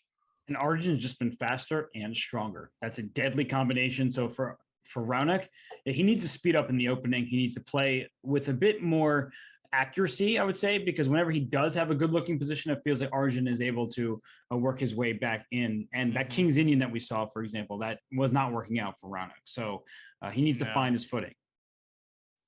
And we'll see. Okay. Next game is underway. Arjun with the white pieces, playing a King's Indian attack setup. Okay. So quick play by both in the opening. I don't know what happened there with the bishop e3, bishop f4. And now bishop e6 joining into the party. Knight d5. Okay, bishop d5 is fine, but the b6 pawn is going to be a problem, I feel like. Somehow it just feels like Arjun is imperceptibly outplaying him. Like he's not doing anything extraordinary, just making normal working man moves. And all of a sudden you look up and Black's position is terribly unpleasant. How do you defend the b pawn? Bishop c7 resigns. Yeah, it's my over. God. It's over. That game is just done. You lose a piece. Raunak is totally out of sorts here. And we'll see if he's able to. He needs a taste of victory. Once he gets one, then maybe he can start feeling a little bit more confident. Can I fly him this cup of coffee? I don't know. Does he drink coffee? What is this position for Black, though? You better start now. Ooh, look at this position. Ooh, okay. And Arjun not afraid of getting mated. No, but the queen has to go back because if h5, g5, the queen would have been trapped in h6. So that's why Black had time to get the queen to g7. And all right, White still can go g3? g4. I would go g4 there. Instead he gets his knight to e3. But g3, that felt just passive. And now the king side is locked up and Black's going to go b5 and get his own attack going. And this is what you talked about. Raunak has gotten a couple of these positions and he doesn't even seem to get the attack started. a5, a4. I mean, g3 was clearly just a step in the wrong direction. Ugh. And now Black has a free hand on the queen side. So rook e1, the e7 pawn is tender. Knight e4. Wow. Putting laying down the wood on the e file. Queen a1, rook queen e4, a1, rook d4. Yeah, it's just my lands. What is our Raunak missing? Did you see that hand gesture by Raunak? I think he said goodbye to himself. I mean, he's just exasperated and Arjun going report style g4, g5. Yeah, no, this is Arjun's match. I mean, what more can we say at this point? He's just playing super sharp chess and finding all the right solutions. But right now, I mean, what was b5 and then rook e7? Well, what would you do instead of rook e7? But I don't know, but a b5 to give the way a pawn and then just play rook e7, it just feels like something wasn't working right. Rook takes b2 was the threat. That's why castle came at the right moment, and maybe take c3 and go after the e4 pawn. Rook b7, maybe. No, this is the kind of position that Raunak should have tried to get from the start of the match. Knight coming to c4. It's easier to play, which is one of the most important things in Bullet. Queen trade. And I think he should be able to win this one. Knight d3. Knight d3. Oh, or not. Free pawn. So we were going to attack it 4 times, but 2 is enough. Oh, gosh. Bishop takes c5, you might have to play. Knight. Bishop c3? Bishop c3, rook e2, and then maybe just take it. No, knight d3. What was bishop e5? Okay, well. Goodness. Bishop f4? Knight d3. Knight d3, you have to. Yeah, but now bishop takes c5 and rook c1, and the worst is behind him. And also, white just has a protected pass pawn. Here come the White pawns. might win this game. Yeah, no, that would be just an absolute backbreaker. Rook b1 and rook h1. He's going after the other pawns. Rook check. King g4 King and then G4, e5. E5. Yeah. Ooh, but here comes black's pawn. This is unclear, actually. Rook a2 allowed by Raunak. Okay, rook c2, rook b3 back. He gives up the pawn, but e5, king f3, king e4. I would start getting my king around. oh my gosh, look at that. Was so nice. On the pawn, and now he takes it. And just push f5. Oh, not. Ooh, that was bad. That was so badly timed. King takes e5. You could have played king takes e5, and now who's in Zugzwang? White's in Zugzwang. Rook c3. A3. Maybe? Rook a4. Oh, king Rook takes a4 is a d7. great move. Oh, g6. Nice try. He's gonna No. take on a3 at some point. Yeah, he has to. Dirty move, but you have to try. But you see, Raunak, he's not pre-moving. No, which is correct because he's got plenty of time. You don't need to pre-move here. Okay, just take that rook, and now you pre-move because the rest is easy. It almost feels like Raunak's first win, although he did win a couple at the start of the match. That's right. He started off with a lead, actually. And he gets this one. So it's a 5-point match, 9 minutes remaining. So there is still time, but he just has to keep winning. Yeah. And He has to easier keep said than winning. done. And that was not a bad game. That was the right style. This is, by the way, a theoretical line with 95 threatening checkmate, so you couldn't take the queen there. And honestly, this is the exact type of position you want to have if you're in must-win territory. It's a very Yes. sharp and white's king safer for the time being.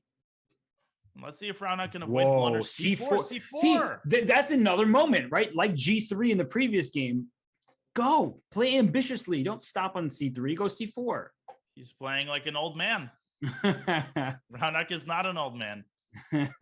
Oh gosh, but now they're look at And this. See, Arjun says, you're not going to attack? I would be more than happy to take that role. Sorry. this has Yeah. happened. No, this has happened in so many games. Yep.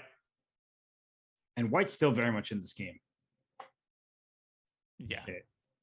But it's not going in the right direction, it seems. Knight, you would love to somehow get your knight even more involved than it already is. I have no idea what either side is exactly doing here. Okay, b3 was an excellent move by Raunak. Now he opens up the queen side. Arjun forcing a bunch of trades. Take e3, take b3, take b5 next. Ooh. Now I should be winning. Rook takes b5. Oh, then gh3 is not in time. Maybe h takes g4 simply, just to buy yourself a little time on the queen side. You could also, it does just that. Rook takes g4 was possible. Now rook b1. Black Rook could takes- take on g4, actually. Yeah, rook h takes g4. And where's the mate? Probably. Ooh. Okay, well, black now is attacking g2 of rook c4. Yeah, rook c4. Rook c4 because you can't go to the d file. Queen b2. Queen b2, Mate. queen b2. Ooh, go Yeah, back. mate. He's gonna find it this time. Yeah, he found it. Plays it. King a6 is forced to try Rook to stave a4. off checkmate, but this should be an easy win for white.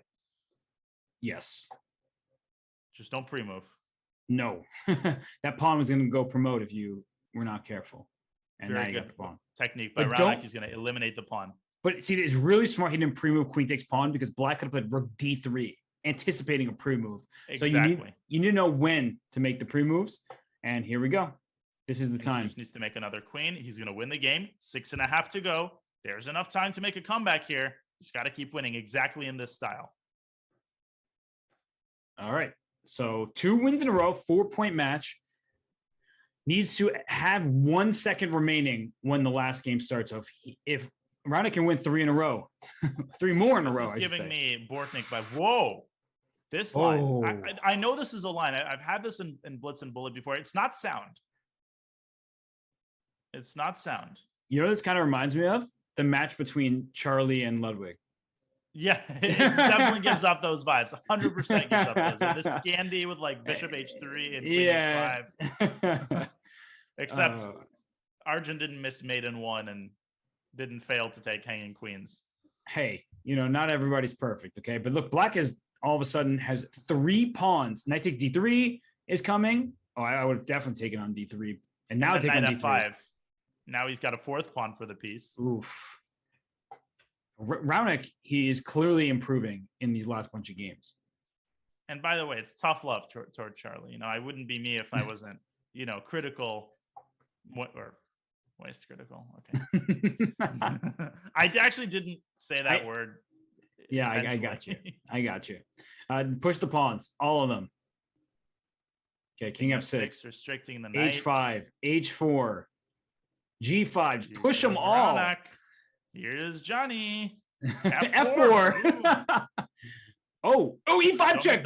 Rookie 6. Rookie 6. Yeah, rookie 6 is a very important move.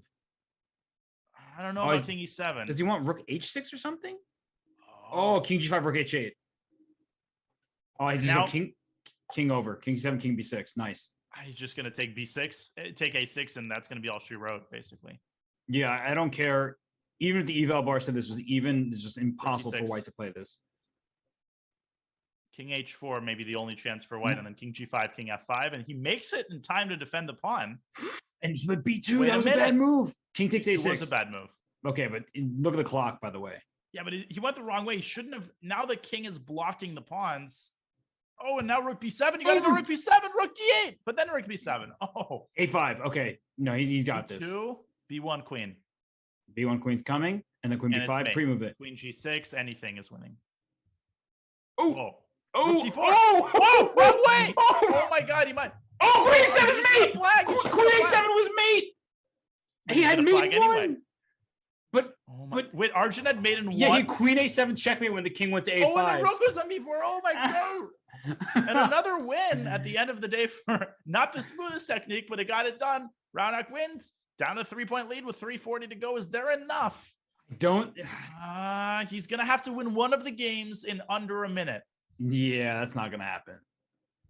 I don't know. This one might be the one. Look at the position. It's true. Black's position is terrible. Oh, knight c6 is coming. Oh, bishop h6 though. You got to go bishop h6 to connect the rooks. Will Arjun see that move though? Yes, he does. But knight c6 almost wins. He goes back. He wants knight really c6. Wants that Whoa, we went king c8. Careful. Yeah, it could be a 3-time repetition. Oh, I would not have taken that. Yeah, now black has this massive pawn on d4. Okay, here comes. Good job by Ronak to play really fast, but he also has to play well and actually win the game. Yeah, that's true. But the thing is, look at this. He's all of a sudden he's up on time and playing better, right? He's putting pressure on the clock. Where was this at the start of the match? Rook takes b7 is possible. G7. Now he's pushing the pawn. King a7, getting out of dodge. Queen d5 is always available to trade queens. Oh, he wants to put a queen on b6. Yes, and so queen d5 now finally played, and take king b3. Oh, this is going to trade off all the material. He's going to win on time. Doesn't flag him. He might. I mean, it's going to take him a while though, and now there's 2:20 left in the match. The next game he's going to have to win in under. He's going to have to spend something like 30 seconds. Yeah. And first of all, he has to flag him here, which is no easy task. Not to blunder your rook. That's true. And not to allow the 50 move rule, because Arjun can basically pre-move rook b5, rook b6, rook b7. So what you're saying is white should play b5, sacrifice the pawn at some moment because the pawn move in a capture. No, he had the right setup in mind. There. You need to put the... Oh, and great stuff by Arjun. Is it though? Because now the 50 move rule starts over. It does. I mean, but it should be... He should be able to bleed another 20, 25 seconds off the clock, and then effectively the match is over. Yeah. Whoa! Oh, he shouldn't have done that, though. No, he should not have. That was the worst thing you can do. That was... Oh my gosh. Made him already. King oh my G6, God. Rook E5, Rook E8. It's mate. Rook E8 and 127 left in the match. And he's going to have to win this game basically having spent 20 seconds. This is he need pre-move. Pre-move the entire game. Pre-move everything. I mean, this is an amazing comeback, but it's just not quite enough. Oh, all right. So let's see how Arjun handles it. Ooh. E4 was possible. Okay, no, but now queens. queen trade, and this is going to bleed a lot of time off the clock. Knight G4. Okay, so black is obviously better. Playing really well. Yeah, he is. When he stopped thinking, he started playing better. Yep. 54 seconds left, and that's it. Arjun can basically sit this one out. Yeah. But what a comeback. Bishop D4. And black is winning. Black's completely winning. And if you're Arjun, don't accidentally get mated. Right. It's getting close. It is getting very close. I would just stall at this point. Yeah. Arjun needs to open up the timer, see how much time's left. Bishop takes take C5, bishop bishop e6. e6, G4, H5. King and it's G3. Obviously winning for black. Oh, no, maybe not anymore. Take A2. I don't know why I didn't take A2, but It doesn't matter. It's a moot point. yeah. Time is running out.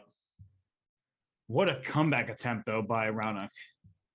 No, very incredible. He's going to hold his head up high, but he gets eliminated. Too much damage he ended up making at the start of the tournament. I think the biggest At question, the start of the match. Mhm. the biggest question I have is why is Arjun bullet rating so low? Like, where did all his rating points go? I don't know. I mean, someone took a little of it at the start of the BCC. I heard some retired commentator. Yeah, I wasn't gonna call you out specifically, but seriously, I mean, Raonic was 3,100, Arjun was 2,900, but Arjun has been giving him the work. Also, this is hilarious. We have 2 rook versus rooks in the last 2 games of the match. Yeah, no, this is Okay. Okay. Draw. Wow. And I mean, honestly, just credit to Arjun. He was the one who faced a deficit out of the gates. I think he was down by 1 point. And then he won something like 4, maybe 5 games in a row. And Raonic tried to recover, but the lead was insurmountable. Yeah, and I think most people consider Raonic the favorite. So admirable effort by Arjun, who made the right adjustments. He played more aggressively, and he withstood a furious rally by Raonic at the end. But only 30 minutes, so you can't afford to dig yourself in too deep a hole. That's correct. And we are halfway through with our matches for the day. We just saw Arjun Argaisi move on. He stays alive in this double elimination format. Next up is Brandon Jacobson, who we last saw taking on Hikaru Nakamura, and Fabiano Caruana, who has won his match against Sergei Zhigalko. So that is what's ahead. This is the Bullet Chess Championship presented by DigitalOcean. We'll be right back. Hey, Carl. Hey, Todd. Deborah says you're working on a fancy app or something. Hold on. Not really working on it yet. I just don't know which cloud service to go with. Well, I've got a cousin on my queen's side that swears by DigitalOcean. Says they're easy to use, have straightforward pricing, and really focus on making developers happy. DigitalOcean, huh? I'm gonna check them out. What the hell? Dude, how are you doing that? I'm not.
Would you like to produce shows just like this one?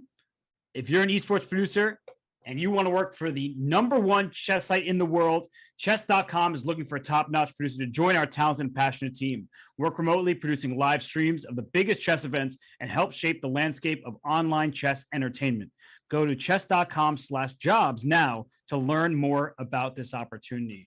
Well, we don't need to learn more about at least one of the players in this next match, Danya. It is Fabiano Caruana taking on Brandon Jacobson. You know Brandon extremely well. The world of chess has known Fabiano Caruana well for a long time, and here are our insights. And what do the insights show? Well, the total games, there's a very small disparity. Caruana just 5 or 6 less games throughout the past year. But as Fabio has shown in the BCC and in the RCC, he is so much better at handling time pressure, his time management, his bullet skill. All of that is so much improved. And his losses by flag, not a huge sample size, but he's not that slow. You know, we need to end that preconception of Fabi as somebody who can't handle time scrambles.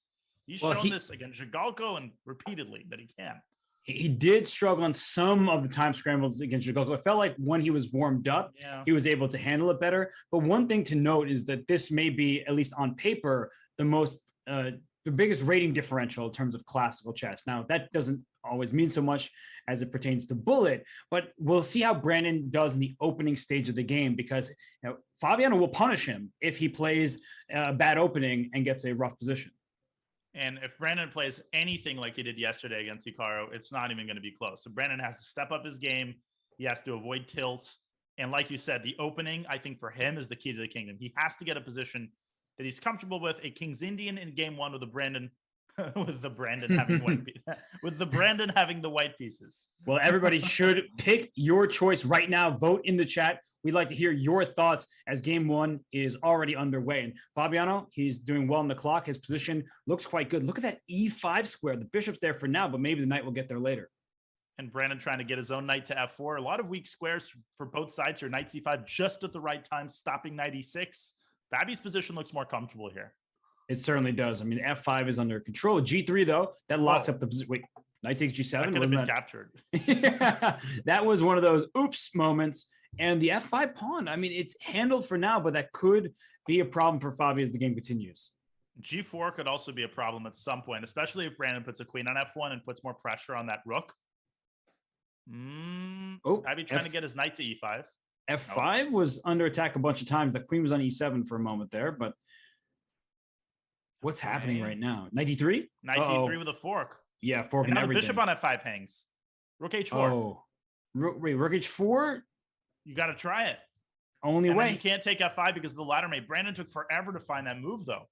So what can Black even do right now? It's a very tricky position. E7, maybe? Yeah, Rook F7. Okay, and now Rook F5. Go. There was Rook F5 there. He missed his opportunity. Yeah, there was. Uh-oh. Now Brandon's going to win. Rook H6. King G8. Fabi's still surviving, though. Rook F5.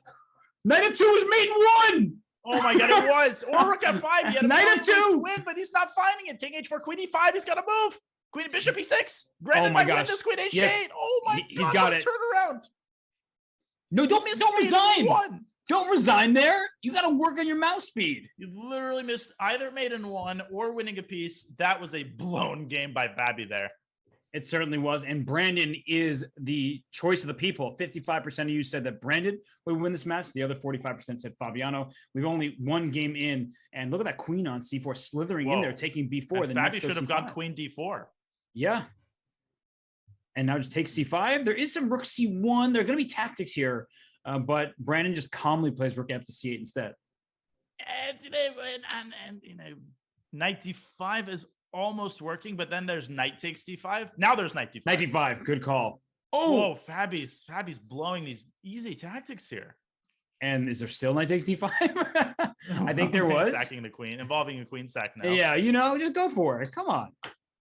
Okay, well now Black's pawn structure is fixed. Yeah, but White's got some residual pressure. Maybe put the other bishop on H3.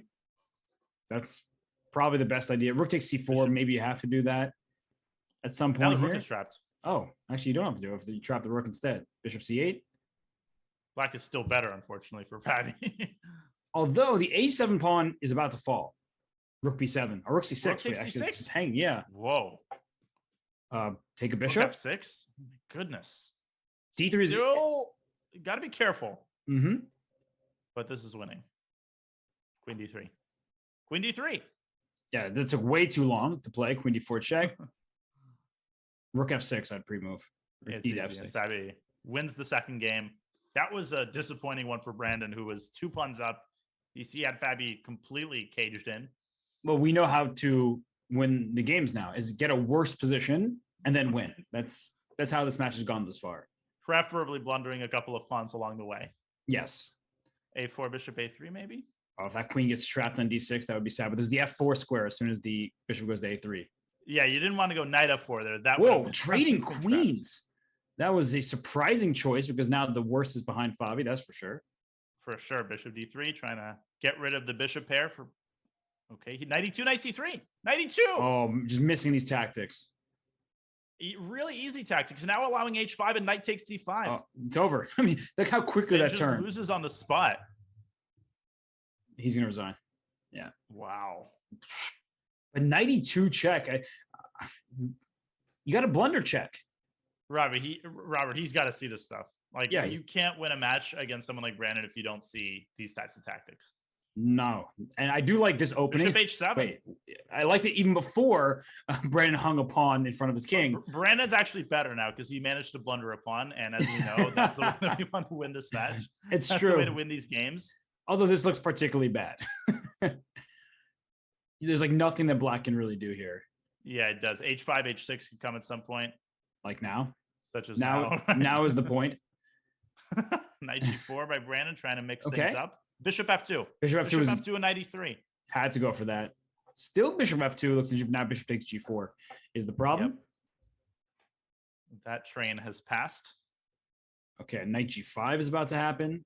Yikes. Yeah, knight takes... Oh, Queen H7. Where's the mate? Queen H8, Rook E1. There's Knight E3 check at the end. Queen G7, though, simply.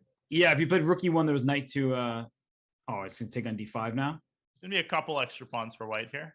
Is it 4? Am I counting right? I think it's 4. It's King F3. King F3. Nice. Okay, there's all... Knight A4. Okay. All is... He has so many extra pawns, it doesn't matter. Yeah, but if he continues to dilly-dally... G4. Time situation is starting to equal. Rook D1's excellent. Knight D6. Knight D6. Boom. Okay. Knight F5 check. Winning the bishop. Yeah. And Fabi, look at him. He's a speed demon. Who knew? Rook G8, Rook G7, Knight H4. Knight yeah, we got it. We had the same mate. We had the same checkmate from a different angle. All right. 2-2. Okay. And wait, Fabiano's, is he become a player of my own heart? Is he going with the hippo? No, he's a little more aggressive. I heard him mouth Hess as he was playing that. Oh, he's giving up his queenside pawns for the attack. And okay, well, of course you should at this point. Right. Brandon could have captured B4 in a much better version. Now his whole queenside is gone. Take on D5. A5, A4. Uh-oh. Uh-oh. A4 anyway. Even Rook B8 looks yeah, I was thinking the same thing. Oh boy, now watch out for HG6. Oh, but D4 hangs. Yeah, that's why. Knight F4. Oh, Knight F4 is a really nice move. Kicks the queen off of the mating diagonal. Knight takes C4 and queen B6. I just want to go for checkmate. Yeah, and maybe D takes C5 on top of that. Knight, ooh, that creates all these ideas. F5. F5 is really nice. Not even a single check for white. It wins on the spot. The queen cannot move without keeping contact with the bishop, and Brandon resigns. Okay, so Fabiano with his first lead. Wait, is that right? Or did he win the first game? I'm already losing track of this match. But either way, Fabiano with the 1-point lead, and now he's playing a closed position, and he's going to try to break it open at some point with A3, B4, and so on.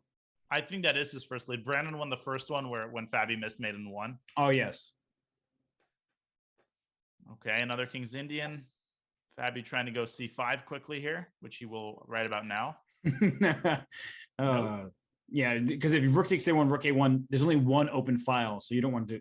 Oh, gosh, there's no attack here. Now, this is like one of those moments where you hope to get the King's Indian style pressure, but there's no attack for black whatsoever. There's no pressure part. The King's Indian part is there, but not the pressure part. Yes. I would throw G3 in, or Queen G5, but it's all at phantom threats. Bishop takes B6. And then Yep. queen h4, h3. You're going to sack on h3. I know exactly what you're going to do, but queen Queen e2. e2 resigns. The attack was over about 2 seconds after it began. Knight e6 and c5. c5. Ugh. Rook a7, also a huge threat. c6. Okay, he's going to rook h1. He's going to play this like, just go c6, right? Very classy. And I don't even know how many good moves there are. I don't know about rook a6. King h3. I would put my king there. Now the king is totally unassailable on h3.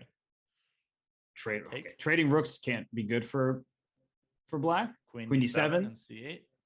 Queen me. Dang. Wow. Hey, that That was Fabi a guy. smooth game. He's a little good. Word on the street. He's getting better in this match though. He's a little bit more crisp. Those first couple games he was missing lots of tactics. Now it seems like he's gotten his feet under him a little bit.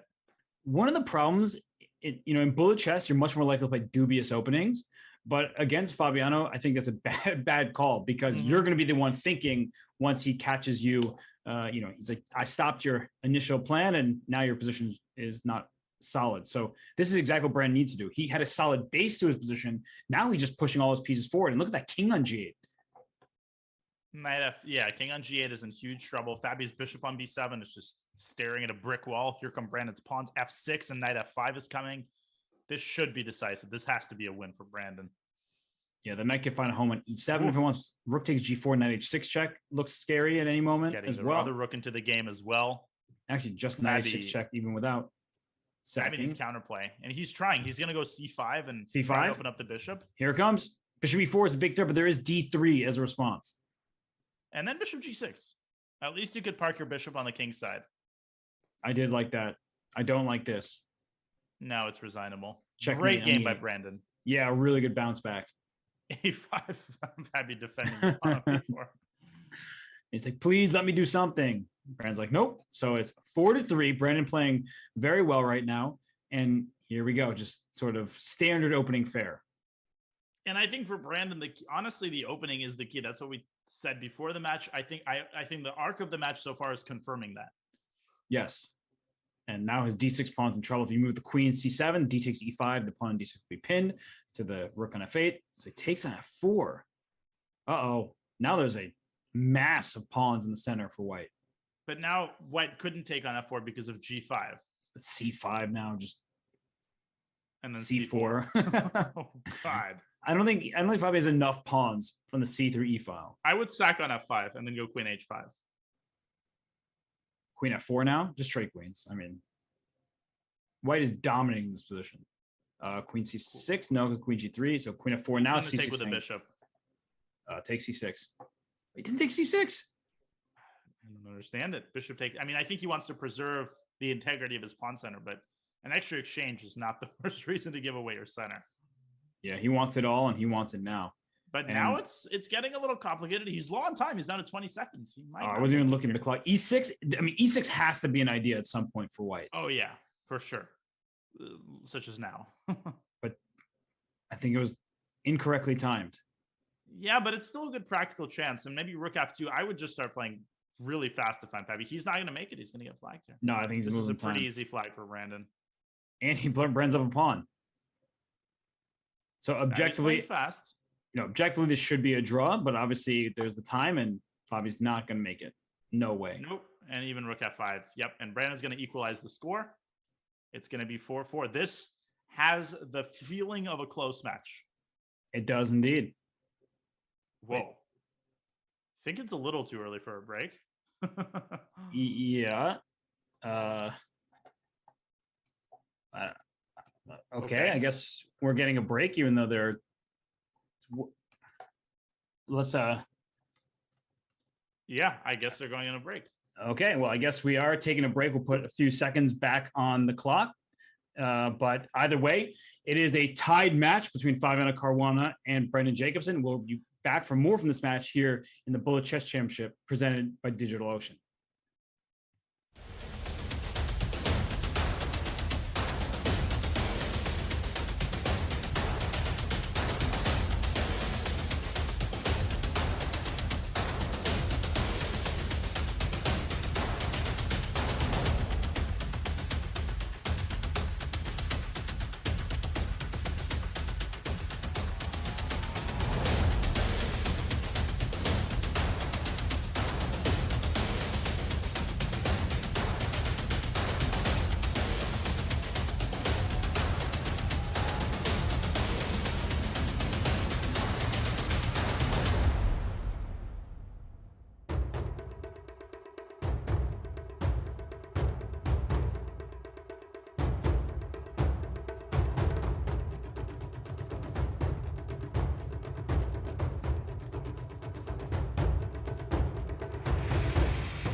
Two of today's matches are in the books. Arjun Argaisi, Alexander Bortnick have moved on in the losers bracket in this double elimination format. We're in the middle of Brandon Jacobson versus Fabiano Caruana.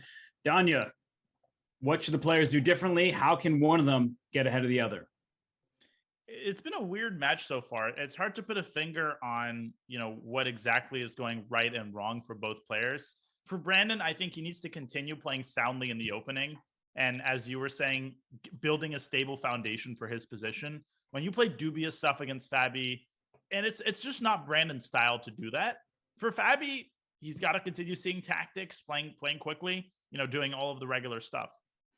Yeah, I do think Brandon has been playing well. His openings have been solid. And as you're pointing out, Fabian has missed a couple tactics that should just be easy to him. The 92 check, for instance, in that symmetrical position when he said dropped his knight back and lost 2 moves from there. So Brandon needs to keep it up. He has been putting pressure on Fabiano on the clock. And for Fabi, he needs to play quickly, but not so quickly that he doesn't find game-winning ideas. For sure. And they're off.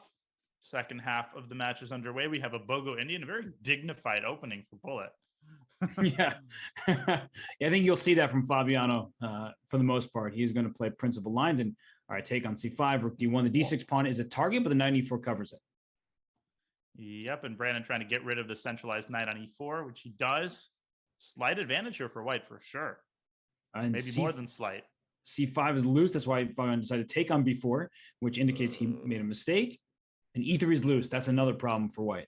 Yeah, d6 might have been hasty by Brandon. I don't know what he should have done instead. Oh, Fabi pushing his pawn to b3. That could be a big weakness, though. And I would take a7. Well, I would have as well. Is there some bishop f6 e4 stuff? And then I guess queen b6. Oh, he took with the pawn. He knew that was coming. Queen b6, as you said. Oh, and no, Brandon wins the piece. b2, bishop d3, rook b8. Yeah, you have to go for that if you're Fabiano. He has a slight lead on the clock right now, but rook b8 is a must. But then rook takes d5, and he's going to lose a second pawn. No, it's over. Or is it? No, rook c3. That was really clever. Amazing idea by Fabi. Brandon should have taken with a pawn so that he could move his... No, he was lost. Brandon mouse slipped. I think he wanted rook b5. Oh my goodness. Oh my God. How did that turnaround took 2 moves from totally winning for white to totally winning for black? And yeah, that was very surprising. And what is this opening? What are we looking at here? Some kind of souped up Vienna. Yeah, but it feels like a soup down Vienna, right? The Vienna is exciting. Right. This is close. Some soup would be very nice right now. Oh, but... I would love it. Take with CP. Oh. Yeah, but now he's rectified his structure. Yeah, somehow it all worked. 94. Missed tactic. Man. Just pawns are lying by the side of the road. Still good for Fabi. F4. He's blasting open the king side.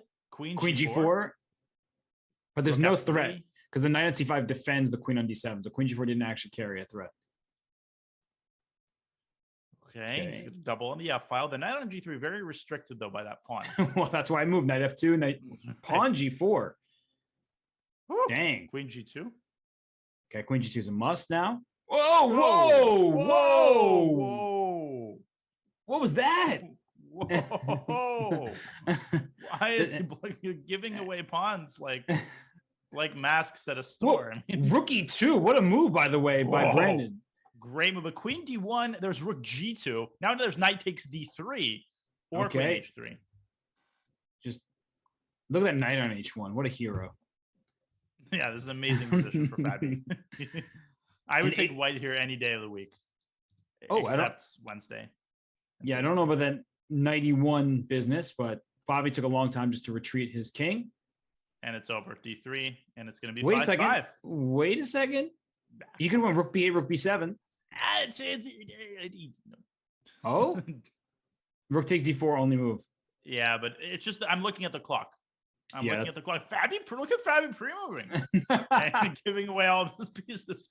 Pre-moving. I saw the pre-moving, but he started running out of moves because he started running out of pieces. Yep. Okay. Tie match, ladies and gentlemen, with 14 to go. Buckle your seatbelts. And Fabiano with the black. Whoa! That's a mouse slip. That is an unfortunate one. Gives up a central pawn. This is already almost lost. Not almost. This is lost. This has been a bizarre match. E4. E4, E4, CD, and a knight CD4. F7 or even F4. So he starts at knight f7, then e4. Makes sense. Okay. These have been very strange games. A lot of weird moves. Knight c6, knight c6. Oh my gosh, you need to play knight c6 there, take on d4. Now he's just busted. D6 check is coming. Knight takes c5, Oh, rook C5 and D6. Look at Brandon. Whoa. And then bishop D5 at the end is going to win the other rook. That game, we know what happened there. One mouse slip, you can't get any takebacks, and Brandon's not going to let you back in the game. So a lead for Brandon right now, 6-5. So plenty of time left in this match for Fabiano, but maybe he'll get tilted. I mean, I think he already did. Although he's got compensation for the pawn. He's got the strong dark squared bishop. And ooh, that's a great move. Because bishop d4 is knight takes b4, and he walks right into it. Oh, and not capture. Queen c3. Queen c3 has to be played, at least create a battery. But now black's light squared bishop is probably stronger than its colleague on d4. f3. I guess you have to play f3 rook d2. Oh no! Swiss cheese and no, this is over. It's over. Fabi he's just not playing well. No, this he's match not. Overall, he's playing a lot worse than he did against Zhigalko. But he's trying to survive. He wants queen h1, king e2. Oh, he's running his his king. entire king. Where is his king side? It's gone. I don't need it anyway. It was surgically removed. Yeah, no, not important. Queen takes f2 is another pawn. Okay, he's going to rook g1 at some point. Rook takes d4 would probably happen. Yeah, there it is. Mm-hmm. And d5, Queen queen f2 check. Yeah. Ugh. How many extra pawns does black have? Rook d2, it's mate. Resigns, 2-point lead. Fabi needs to put an end to the bleeding right now. Yeah. This is where it spirals out of control. It's true. And a5. So we have some really solid lines here out of the opening. Oh, knight d5 there, I thought. I feel like we're about to just get some novelties and things. I don't think we're truly appreciating all that's happening. In this right. This is, I mean, my puny brain is totally unable to register the depth of these openings. Wait, I mean, black is down a pawn, but look at the activity. This is how Fabi needs to play. Yeah, great bullet opening. There's a pawn on d3. Yes, sir. And now he's going to alpha White zero does style. have connected passers on the queen side. It's true. Bishop c4. And h4 maybe. Okay, retreats the bishop. Queen b4 maybe. Just run the queen away. But e4 is a bit loose, so there's d2 coming. Although there's always rook f e8 if you That's take on true. e4, so that pawn isn't really. Knight g4. e8. Oh, wow. What a tactic by Brandon. He saw it That so queen quickly. was loose. And now white's up 2 pawns. And probably should start pushing them at some point. I would put my knight on d2 as a blockader. Knight f2 was interesting there, followed by d2, but you can go for it. I don't see this happening for Fabi. Now his whole position's collapsing. Rook g5. Oh, rook e5. Yeah, you can't really afford to give away like 6 pawns to Brandon. Yeah. Fabi. Rook c8, terrorizing white along the open files. Whoa. Rook takes a3 was there. Oh my gosh. There's a 3-time repetition possibility, so Brandon has to give up a piece. Yeah, and rook takes a3 was a cool tactic. He's going to flag him. Oh, or just because of the flag. So Fabi is reeling here. 9:45 left. So there is obviously time, but you have to stop the losing. Plenty of time. And Fabi switches gears and plays a open Sicilian. Yes. And doesn't look too open just yet, but at any moment, things can get a bit spicy. F4, F5 can come at any moment, E5 as well. Okay. So, okay, protecting the E5 pawn, that's important. Rook F1 to follow at some moment, but the E5 pawn is loose. Brandon gets rid of the bishop, forces the trade. No, this is very solid for black once again. Knight E2, just defending, and then bring the knight to D4. That was nice, actually, but spending too much time, I believe. C3, bishop B1. Good stuff for Fabi as he accumulates his pieces on the king side, prepares to attack. Yes, and here goes Rook E3. Rook E3! Bring the rook up. Whoa! Whoa! It's a nice move, but Whoa! it doesn't. Whoa! Brandon with the exchange sack. Yes. Definitely not because he likes his position. Oh, and look at this. The queens come off. That's a big problem. Rook D1 next, but this E5 pawn was hanging. E5 was hanging. Rook D6. Rook D8. Rook D6 after. And Queen H4 check. Frame of it. Queen D4 coming in. Oh, there's no mate. A4. Yeah, where is the win? He's up on time. So if he loses this. No. He can't afford to lose this. B4. Queen C8. Yeah, but it just has Watch the out. sense that, oh, no, Queen D8 mate. Oh my gosh. Had the sense of what? Sorry, what were you going to say? Nothing. I have the sense that Fabi is about to check me, Brandon, in one move. I knew you were going to say you sense that, he's losing the thread, and then he gets checked. He was, and then he was. He made in one. He was. But look at this. Already, Black has this position where there's a lot of tension, and the queen on D3, there's a pin with the bishop on A6 there. And usually White goes A4, A5 in these types of positions, but the rook's on C1. So it's an interesting dynamic. I think we should. Okay, never mind. I think we should ask Fabi whether he likes his knight on H7, but now it's rejoined society at the cost of the E6 pawn, though, which is a pretty big weakness now. Whoa, C5. Whoa. CD4 and bishop takes B5, things like that. There's so many things happening here. I'm not following any of it. C4? C4. Oh, because the knight on F3, excuse me, was loose. Yeah, but then E6 hangs in the end of the line, so it's a complete mess here, and I don't like this for Fabi. Okay, Bishop E6, King H8, so rook E6 is necessary. Black is losing, I think. Although that's a beautiful move by Fabi, exploiting the undefended queen. Just don't take on E6, of course. Oh, look at the way Fabi's navigating this. This is very. There might be an A3. There's an A3 because the knight's trapped. You go knight D5, you trade on E8, there's bishop E6 at the end. Oh, Fabi moves this king, though. Now there's no longer danger with the pin. Black is up a piece. He should win this game. And he's up on time right now. Maybe? Well, knight D5. No, that blunders a piece. So now knight D5. Now he should take. Oh, boy. Knight Knight E3. E3, check. It's check. You take everything. Queen F3, rook E6. Fabi has won 2 in a row, shrinking the lead to 1. This is a huge game. 6.5 to go in the match. And we have a little 4 knights with bishop D6. I've played this many times on the black side. You're always a little bit cramped, but solid. Yeah. Yeah. Knight D5. Oh, no, the pawn structure. D4. This is a great position for Fabi. He drives the pawn in, blocking up Brandon's bishop, which is totally imprisoned now. Yeah, this is one of these, positions you would hate to have as black. I don't care how much time you have in your clock. This is one of those positions which, if you had against someone like Capablanca, you would resign here. Yes. And honestly, the more time on the clock, the worse it is for you. Oh, yeah, for sure. And here comes in a bullet game, maybe you can whip up some tactical chances. Although here, Black is playing down a piece. You don't like that bishop on B7? I thought it looks pretty good. And nicely fianchettoed. It's staring at the pawn on D5. Is he going to bring the knight? Now it's. Fabi's like, no, don't even think about going B5. And he just goes the F file. And any endgame is winning for white. So if you ever play rook F8, you trade everything. It's just a win. Bishop takes D7 was possible there, but Brandon is doing a phenomenal job of holding this together. But look at the clock, by the way. Fabiano's doing a great job on the clock. He is, but he needs to make progress. Oh, I don't know about that one. Because now the bishop has a pathway back to C8. And there it's going to go. And this is actually no longer better for white. In fact, this is better for black. Yeah. Fabi has to go B4. He has to get his pawns going, and he procrastinated at C5. Taking C5. Taking C5. Take and knight B2. You gotta go like this. Oh, but Brandon got his bishop to B3, stopping knight C4. Bishop C4 is a great. He could have just made a draw. No way. No, he could have moved to A2, but he didn't. Now Fabi has to pre-move. Brandon's got passed pawns. Oh, he's piece. Whoa, Bishop C4. His pawns are going from both sides. Fabi has to stop them with his knight. Oh, he's moving so slow. He's so slow. Knight C6. He's like, oh, he made him. He made him. Brandon had to move his king. Oh my God. Allowed king D6. And it's a tie match, folks. Match. 4.5 to go. Here we go. Oh, 3 in a row for Fabiano Caruana.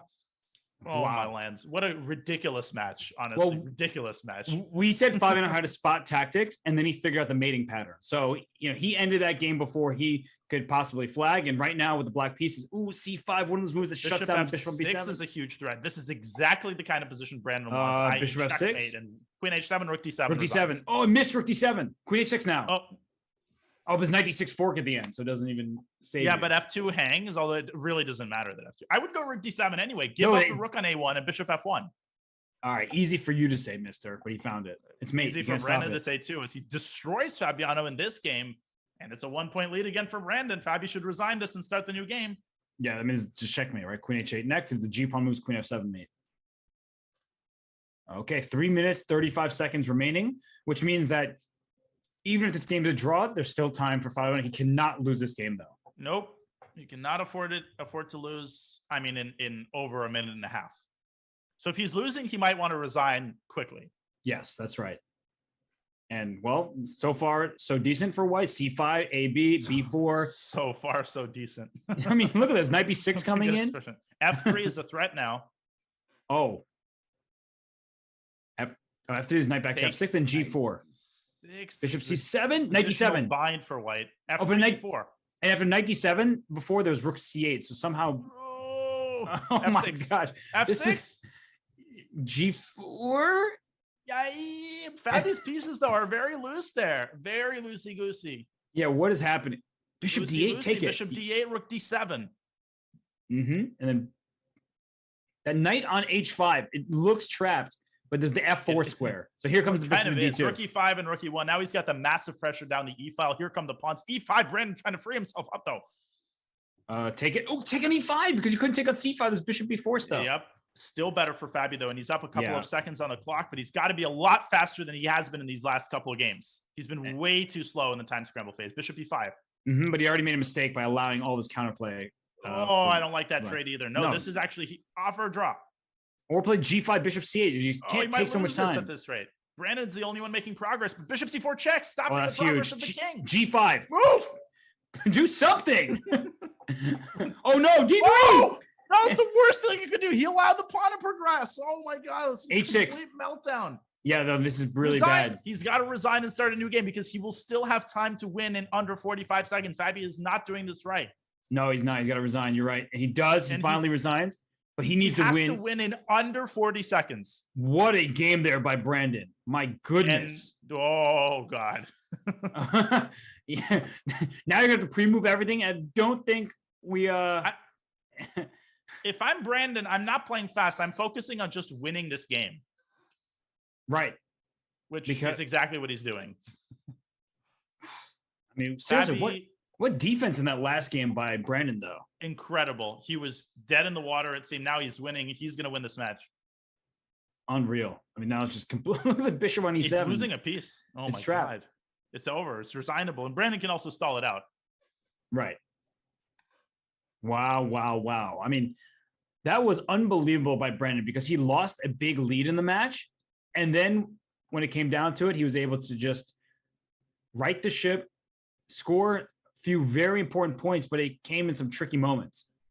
And for Fabi, I mean, he was just a little too inconsistent in this match. There were games where he was seeing everything, he was playing fast, but then there were games when he seemed to be back to his old self, playing slowly, missing tactics. Not suggesting that he does those things in classical chess, obviously, but his improved bullet form only made an appearance in certain games, and it's just not enough to beat Brandon.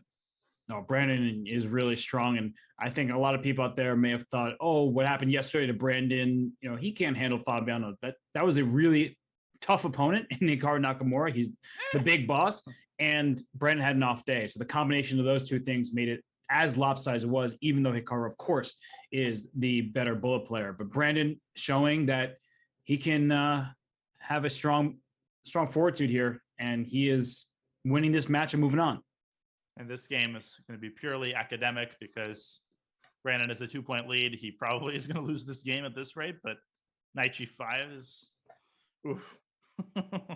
Where'd all the pieces go? They're gone. They've been captured. I turned my head for a second. Well, it doesn't matter. The match. He does indeed. 11-9 final score, and that was super exciting, Danya. It was a great match. They're back and forth. Lots of sharp games. This is exactly what we look for in a bullet match. And we congratulate Brandon, who rebounds from a very painful match yesterday to defeat Fabiano Caruana and knock him out of the tournament. Wow. So we are 3/4 of the way done with our day today, and the matchup ahead of us, Danya. Oh boy, that's going to be a good one. It's Jose Martinez and Alexei Serrano right after this break. It is the Bullet Chess Championship presented by DigitalOcean. Hey, Carl. Hey, Todd. Deborah says you're working on a fancy app or something. You know, hold on. Not really working on it yet. I just don't know which cloud service to go with. Well, I've got a cousin on my Queens side that swears by DigitalOcean. Says they're easy to use, have straightforward pricing, and really focus on making developers happy. DigitalOcean, huh? I'm gonna check them out. What the hell? Dude, how are you doing that? I'm not.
Report took down Vasiligrav, and he makes his way to the finals of the second leg of the FIDE Grand Prix. Will it be Dmitry Andreikin? Will it be Anish Giri?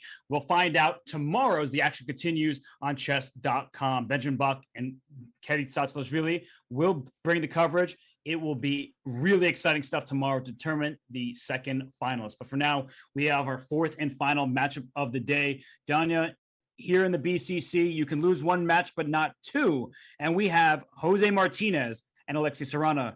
Who do you have as the favorite?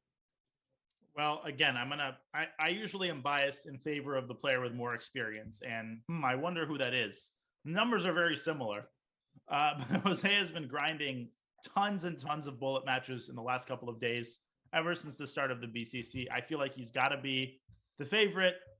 But that is no snub on Alexei Serrano. We all know how good he is at bullet. And Alexei is playing in an over-the-board chess tournament as well. Of course, his game for the day has come to an end, but he has a tough match ahead of him. And everybody should get involved here in the chat. Pick who you think is going to win. Will it be Jose? Will it be Alexei?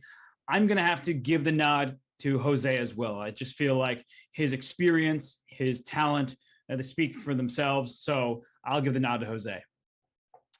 Yeah, and he's got a great opening repertoire for bullet. He knows his stuff. He plays seriously, and he's a really fast time scrambler. I think Alexei's strategy has to be, to try to win the game on the board. I think if things get down to a time scramble, Jose is going to have the edge every time. That is right. And I saw you were playing against Jose last night, so he had some great practice for this matchup against Alexei. Yeah. He's been grinding a ton. He's in great bullet form, and he is lower rated though. So again, ratings really don't mean anything this tournament. No, we did see that Arjun Argaisi was lower rated than Sedwani, and he won that match quite convincingly. So here we go. We are off, and it's an interesting position because it feels like a King's Indian attack, but the bishop is on A2, and now it's back on B1. Right, where it belongs, aiming at the H7 pawn. Jose assembling his pieces on the king side. Alexei has to get things going on the queen side and combine that with a defense of his king side. And look at this. The bishop that was on A2 is up on A4. It's annoying black's pieces with a pin, and queen B6 hitting the D4 pawn, but you can't take it. The rook on E8 is loose. Yeah, bishop C4, clogging the C file. Rook C3, Jose potentially later could get this rook to the king side. I would slam a knight on H5. Ooh, look, bishop H7 threatened. Yes, queen back to B6 and remove rook B8, but now knight H5, bishop H6. Just bring the firepower. Yeah, it's time. Bishop H6. We wanted bishop H6 without taking a pawn. Yeah. No, now, oh my goodness, knight H5, queen H6. This is so one-sided. It's checkmate. Can't stop it. This ain't even close. You cannot stop checkmate. Only with bishop F6 or something like that, but you just capture with mate anyway. And H6 was a panicky response by Alexei, but obviously the attack was accumulating and building up really, really quickly. Doesn't it feel like Alexei's always smiling? It does, doesn't it? Like, he just lost a game. He's getting checkmated, and he's like, no, I just love chess. I'm happy to be here. Right. It does seem like he's always smiling. That's a good way to put it. Oh, well. We have a queen c2 Nimzo, a very solid approach here by Alexei, and bishop d2. He's really playing this quite calmly in the opening. Yep. And a solid knight goes to c6, generally goes to d7 in these lines. Okay, so this is the idea. And Jose probably going to go c5 at some point. But Alexei beats him to the punch. He's got a big center now. Yeah, the f7 pawn is quite tender. The knight comes to f5. It also covers e3, which is where the black knight in g4 was hoping to hop. Even like D5 and yeah. knight takes G7 is already a threat. Okay. I would even play it maybe now and then queen F2. Queen D2 just going queen G5. Ooh. Knight takes G7 is a threat, as you mentioned. Oh, gosh. This is similar to the previous game, but with roles reversed. Knight G7. Crushing. Okay. Just bring, because you can't go for G8. The E5 knight was hanging. Ooh, that's a sad move. That's not going to help. Oh, God. No. And knight H4, knight takes G6, if rook H5. Yeah. Oh, queen F4, G5. Okay, but still winning endgame. Great job by Jose to get it this far, but it's still completely lost. It's amazing that white lost a piece and the evaluation is still +8. Yeah. Jose had bishop c6 there, I thought. He needed to try it. Bishop c4 now. Wow, and look at that. Rook Tricky. c6, e6, e7, e7 still. I understand g2 is hanging, but e8 equals queen mate. Yeah, that's a small threat. Jose resigns. And Okay. as you point out, a role reversal, right? That was what Jose did in the first game. Are they like talking to each other? Yeah, See, I don't they're- know what is the banter between the games. I don't know if they're Now talking to Jose's each other. smiling. Alexei just makes everybody smile.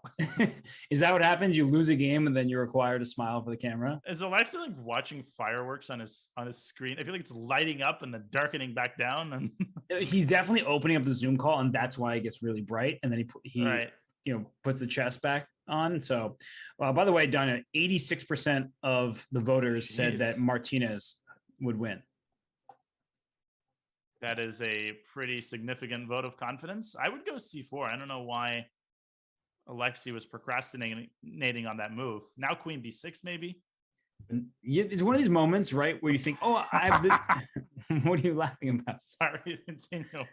No, what are you laughing about? You can't just laugh and then not No, tell me why look- you're laughing. You know why I'm laughing. Look, look at the message we got.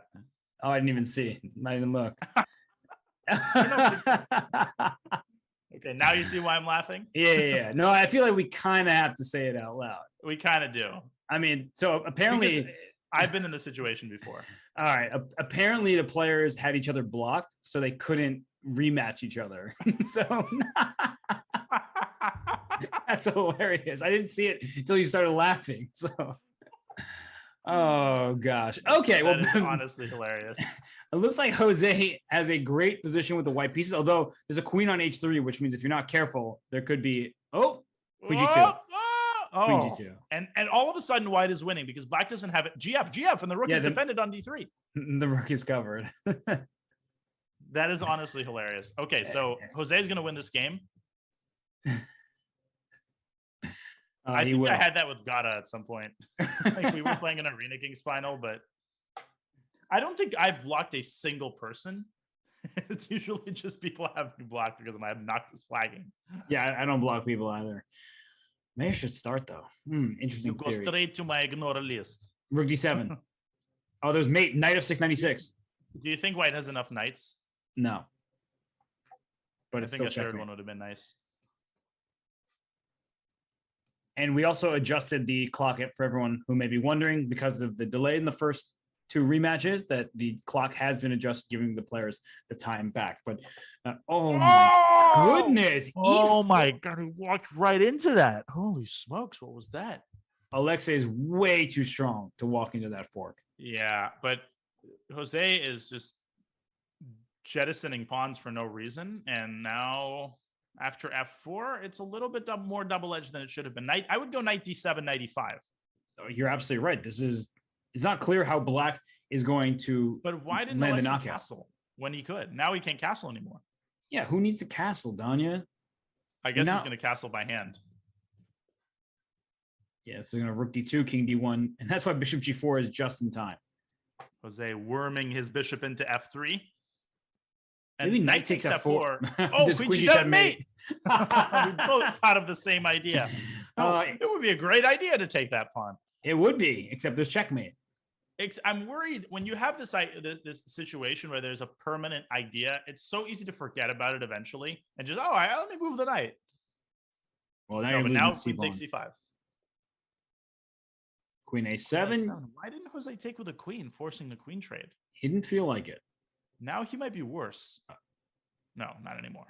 A knight of 6 doesn't trap the queen, but it will be. Oh, you have to. Oh, rook F6. G2. Rook G2. I would go rook G2. You got to move, Alexei. Where's the Queen threat? C5, queen G6 though. So Mhm. black has to be very careful not to get mated. Wow, bishop d5. I mean, just the defense by Jose here. It's now turning into here offense. comes his queen. Queen F1, queen D3, digging for gold.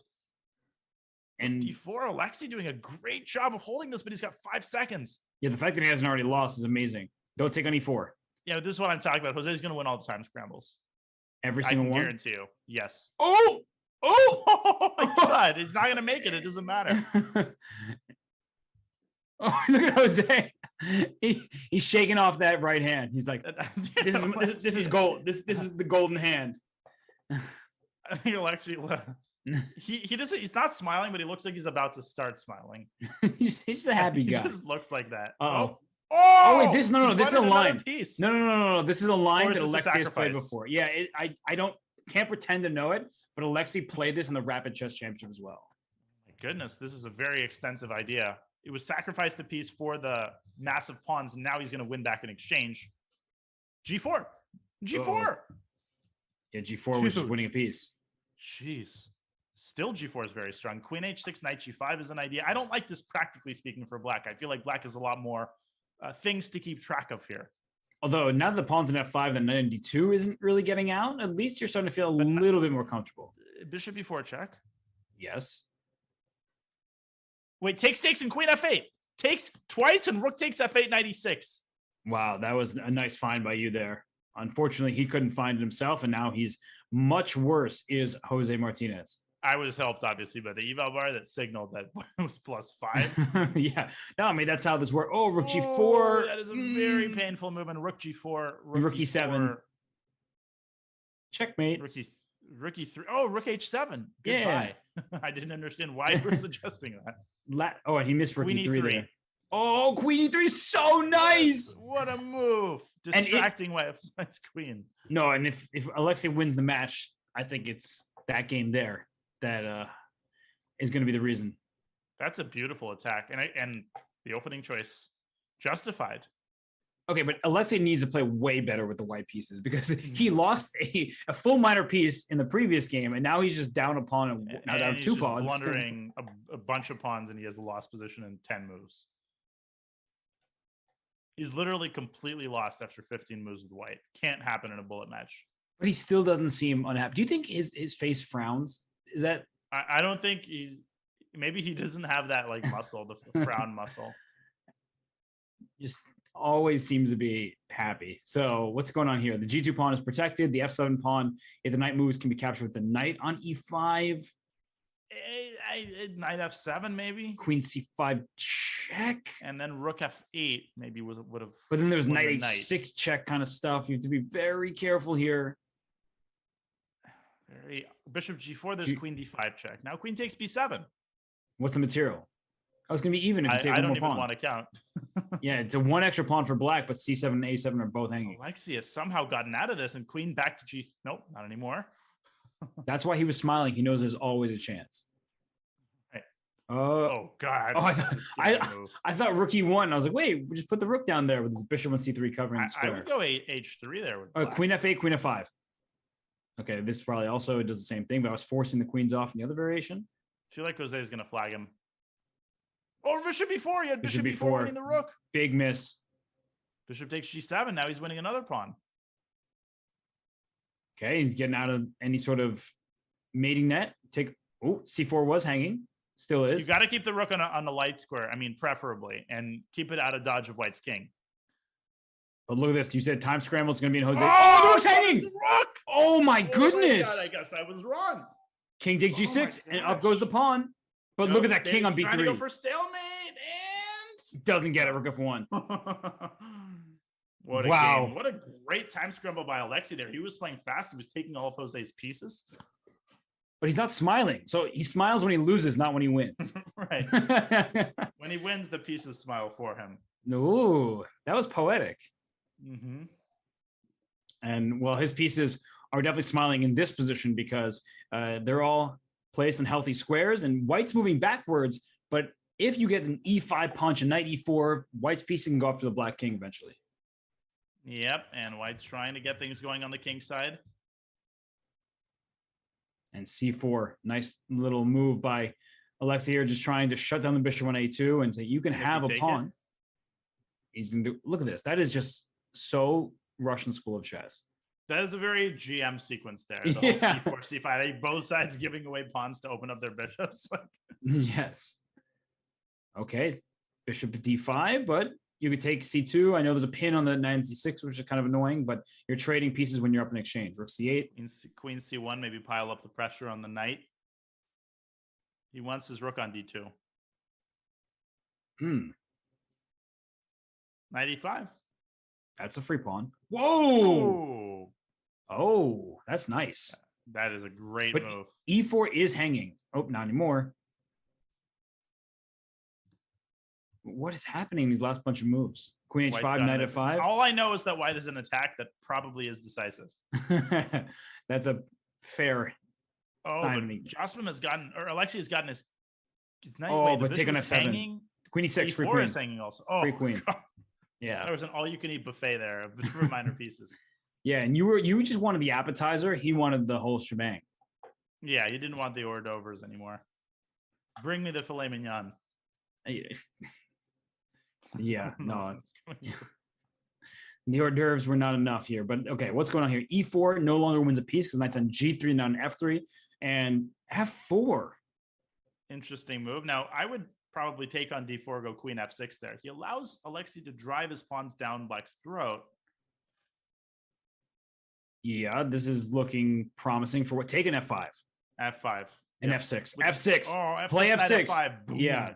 Thematic pawn sacrifice. Oh my god. I don't even want to look at this position. This is so ugly with that knight on F5. And knight coming to H5 can try to win the pawn, but Black is Jose, holding very on. Solid defense. Great defense by Jose. So I think white needs to play H4. There he goes. Oh my goodness. I'm just king on G6. Rook F5. Yeah. 97? Could Black get away with 97? Then there's knight F6, maybe something like that. Yep. Now FG. Have to. Okay. Eva but Bar doesn't think Black is even worse. I would take on F5 actually. And Queen A4. force a pawn onto. He wants to take on E4. Yeah. Oh no, I just wouldn't have brought my queen away from my king. Queen H5 checks a big And threat. H5 Oh, is what a move, threat. Queen D4. But now again, he has to deal with it. Look at that, Rook F6. Rook F6 and Knight F5. Now Queen God, D2. now who's attacking who? I don't know. I think White's still attacking. Rook F2. Rook takes G5. Rook F3. There's Queen G6 mate. Knight Oh my God, E7. Knight The E7. Rook's trapped. Great move. Take on F5. Oh, Knight Knight coming to F4. F4. Even G5 better. Though. Knight F4 anyway. EF. Queen G3 mate is the threat. This has been an unbelievable game. Honestly, it has been. And Jose should win this. Queen takes G3. Oh, Queen G3 was really nice there, and then Rook takes G5. But this Instead, is he goes for checkmate. And Alexei is, oh, brilliant. and that's What a halftime. game by Jose. And This one's he going to be would aborted. he would want the games to continue after you win with a flourish. Like that was ridiculous. And he was dead in the water, it seems. Once Alexei put a knight on F5, I mean, he was administering last rites. And then all of a sudden, Jose somehow got his pieces active. It started with the queen, and then all of the other pieces followed along. An amazing game, and on the heels of which, he's up by 2 points. Yeah, well, I guess Jose believes in miracles every day. We are going to take a break. We're midway through this match between Jose Martinez and Alexis Serrano here in the Bullet Chess Championship, presented by DigitalOcean. We'll be right back.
It is our final match of the day here at the Bullet Chess Championship presented by DigitalOcean. It is Jose Martinez, Alexei Serrano trying to earn the right to face Arjun Argaisi, who beat his compatriot Raunak Sedwani earlier today. Danya, we just saw Jose take the lead in what maybe was the most fantastic game of the entire day thus far. So Alexei down 1. What do you rate his chances as? I think he's actually down 2 at the moment.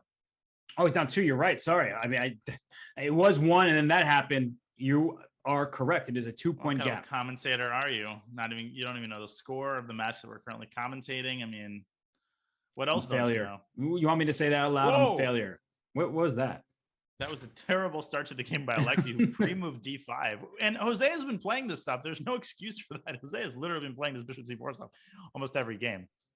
And it's just an extra pawn for white right now. And the bishop pair isn't that important considering that white has all the control of the d5 square. Oof. Oh, and the other bishop's coming into b. Well, the only bishop is coming into b2.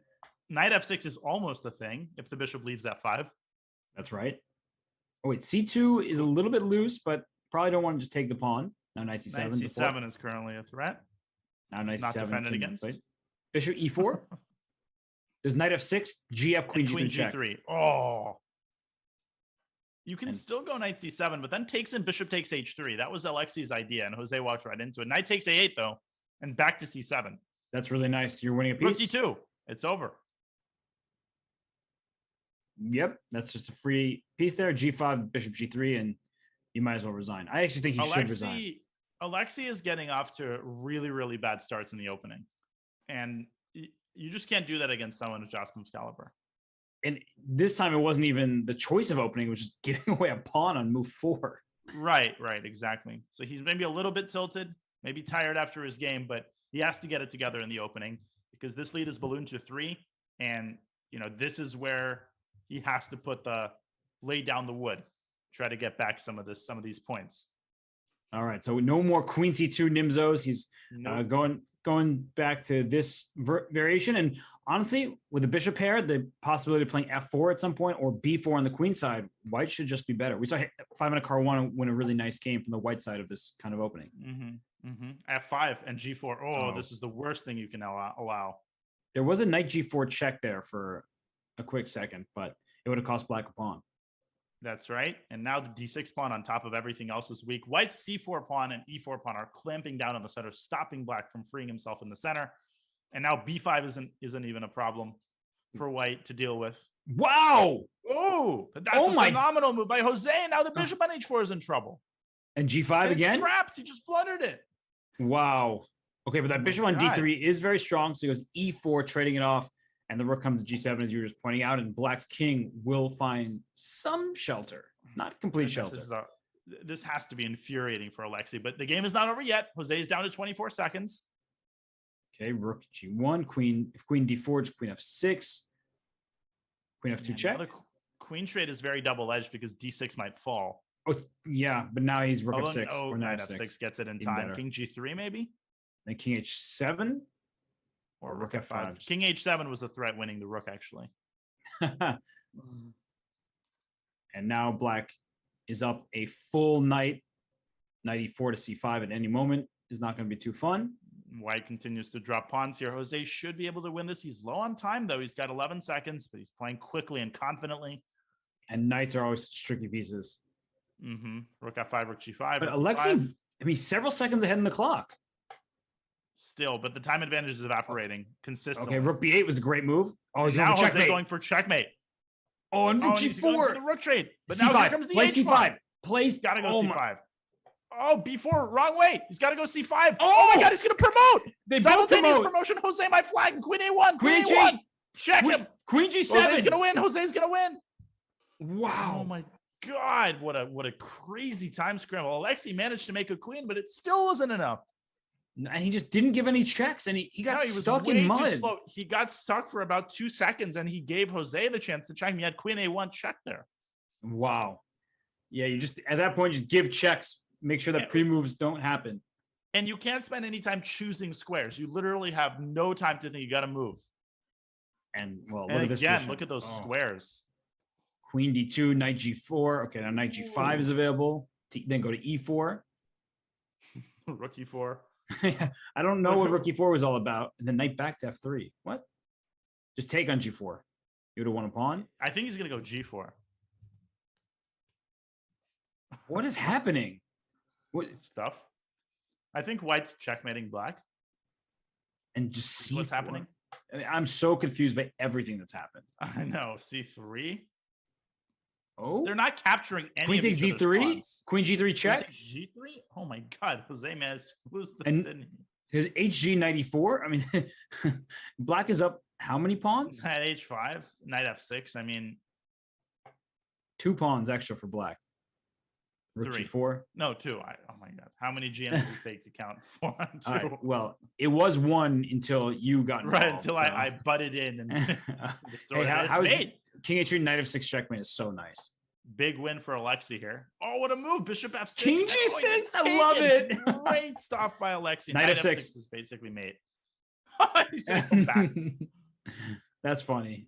Good stuff. 9 minutes to go. Plenty of time. Plenty of time for Alexi as long as he starts winning. And that's a big ask because you're playing Jose Martinez, who does not lose very often in these kind of bullet matches. Oh, really? But, I thought he was playing Fabiano Caruana. I'm glad you can read well and you know the faces of players. Not everybody is so smart like you. Well, what's going on in this is game? hard to say anything about this position. Pretty balanced, I think. Mm-hmm. And Oh, mate. easy blunder, forgetting the bishop and queen are lined up. But black's position, it does look quite promising. Yeah, I mean, bishop on c6 is good, but white's got certain chances aimed against black's king. But look at those light squares that are now under black's control. Knight f5, knight e4. Yeah, that's true. The pawn structure with f4 and e3 pawns is not very good. H5. H5, trade queens. Jose did not need to be told twice about that option. No, Jose loves to trade queens. He loves it so much. I can confirm that from my bullet games with him. Okay, so black is better, just more active here. And the key is not to allow white's rook to get active or white's knight to get too active. Mm-hmm. It's Knight hopping around knight G5? g5. Oh, Now Jose he continues to trade pieces. king g5, this king f7, knight d8 check. No, wait, F5 but now or the 6? f pawn is going fast. Knight c5. Knight d4. You got to drop the knight back. No, but now it's He wants knight mate. d7. Yeah, he wanted checkmate, but now it's winning for white. f6. Is it? King takes h5, I guess. Jose creating a second passer, but the Knight- knight's going to stop both of them. Mm-hmm. And then here comes the second pawn. King f5. Oh, he blunders the knight, and it's over. Jose's done that a number of times today where he is pre-moving and Alexei is not. And so Alexei wins some sort of material. And Queen b1. He took okay, way too long. There he goes. And it, from down 4 to within 2. Mhm. And So Jose repeating this bishop c4 stuff.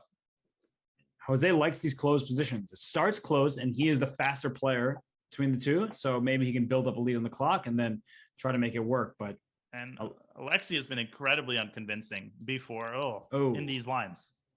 yes, agreed. F4 Just can be m- played, but it's a very risky move to play from White's perspective. Bishop takes d4. Now he's dropped a pawn for no compensation. And this is exactly up Jose's alley. No risk. This is the worst kind of position you can have in bullet. The worst. Queen g5. Easy play for white. Yeah, knight Knight f5 F5? at any moment, like right now. Such as now. This is the moment, as you say. 97, I mean.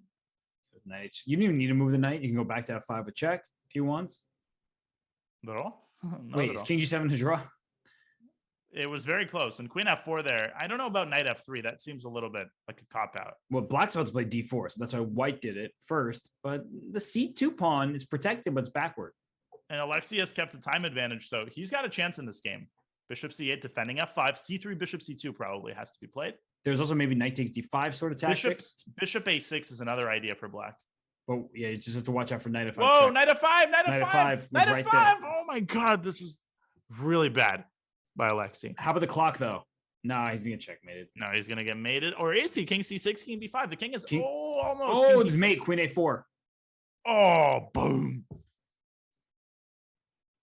And Alexei looked quite frustrated at that one. He still has time because if he wins the next 2 games, the third one will begin. So he needs to win this one. But again, the opening has been the key. When Alexei gets out of the opening in a good position, he's at the very least 50-50. But that hasn't happened enough for him. And he's got a great position here. B5, C6. I mean, just push those pawns. Take it, B5, C6. Why he's spending that turn and Why castling? didn't he play B5? He's just moving too slowly. Not in terms of speed on the clock, but in terms of what the position is calling for. The diamond pawn structure is no more. Nope. And it just got eviscerated. But now Black has his own set of connected passwords, which of course are blockaded at the moment. Rook E6. Rook A6 I want to play, but F4. Oh, okay, F4 was good, but he's going to go King E5. And this is anybody's game. I mean, these end games are always so complicated. Rook D2, maybe? And so I was in Rook D3 attacks the A3 pawn as well. And then,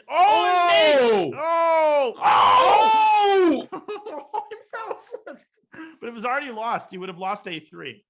But it's the first time I've ever seen him upset. I know. And now I feel kind of bad. Yeah. Wow. But Jose saw that mating net so quickly. Yeah, he spotted that. And it's not easy to see those kinds of things in the end game. Your brain isn't used to finding mating ideas with a single pair of rooks on the board. What happened to Black's light squares in this game? What light squares?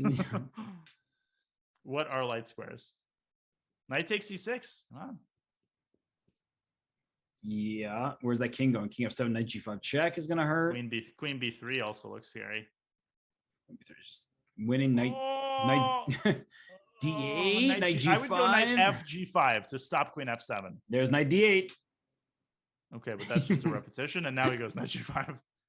Oh. Good job by Alexei to navigate his way out of that. Wow. And objectively, it seems that he's not even worse. Black's probably better. Maybe even winning. Knight C4. Wow. Queen B3, B5.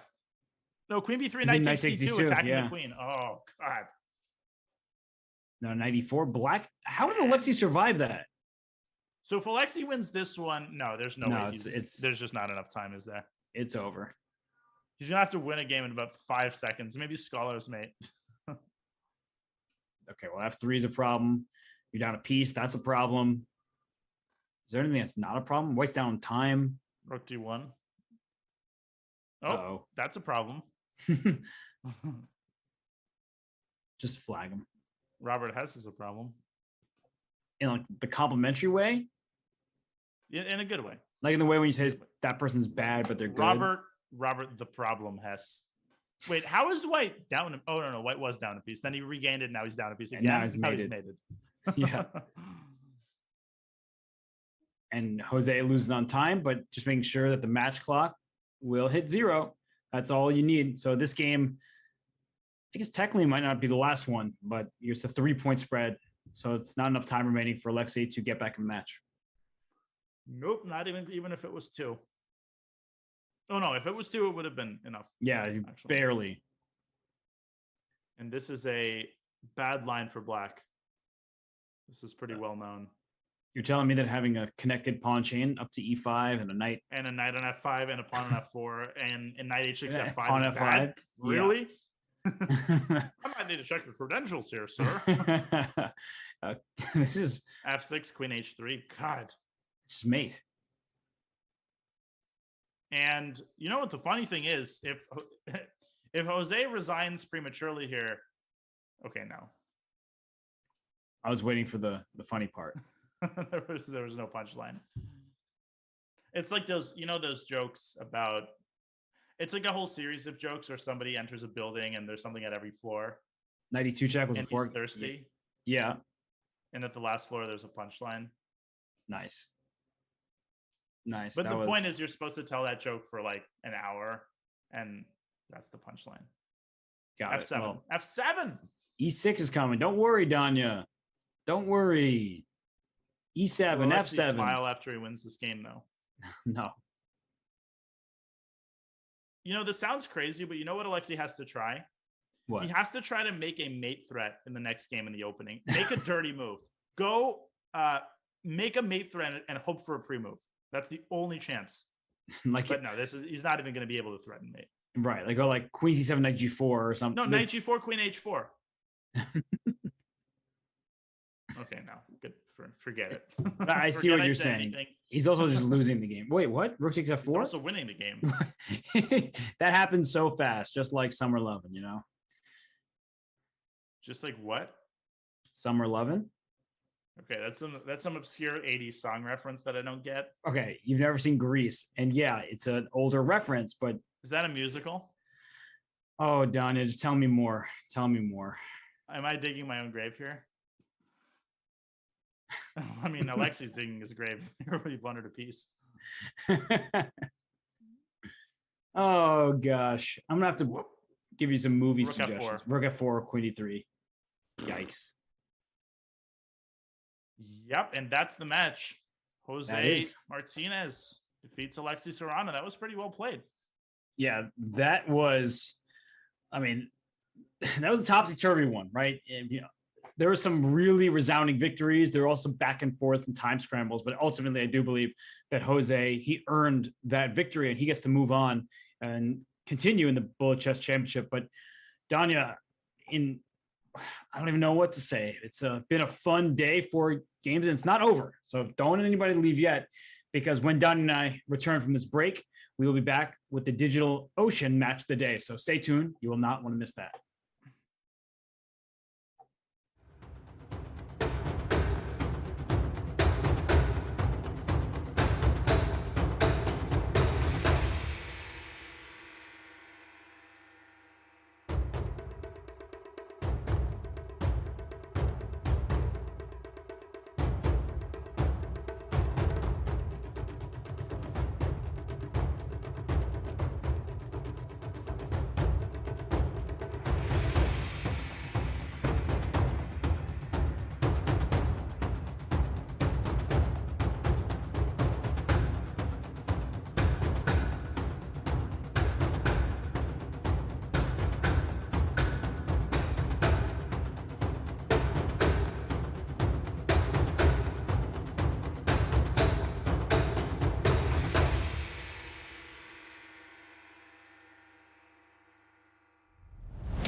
Hey, Carl. Hey, Todd. Deborah says you're working on a fancy app or something?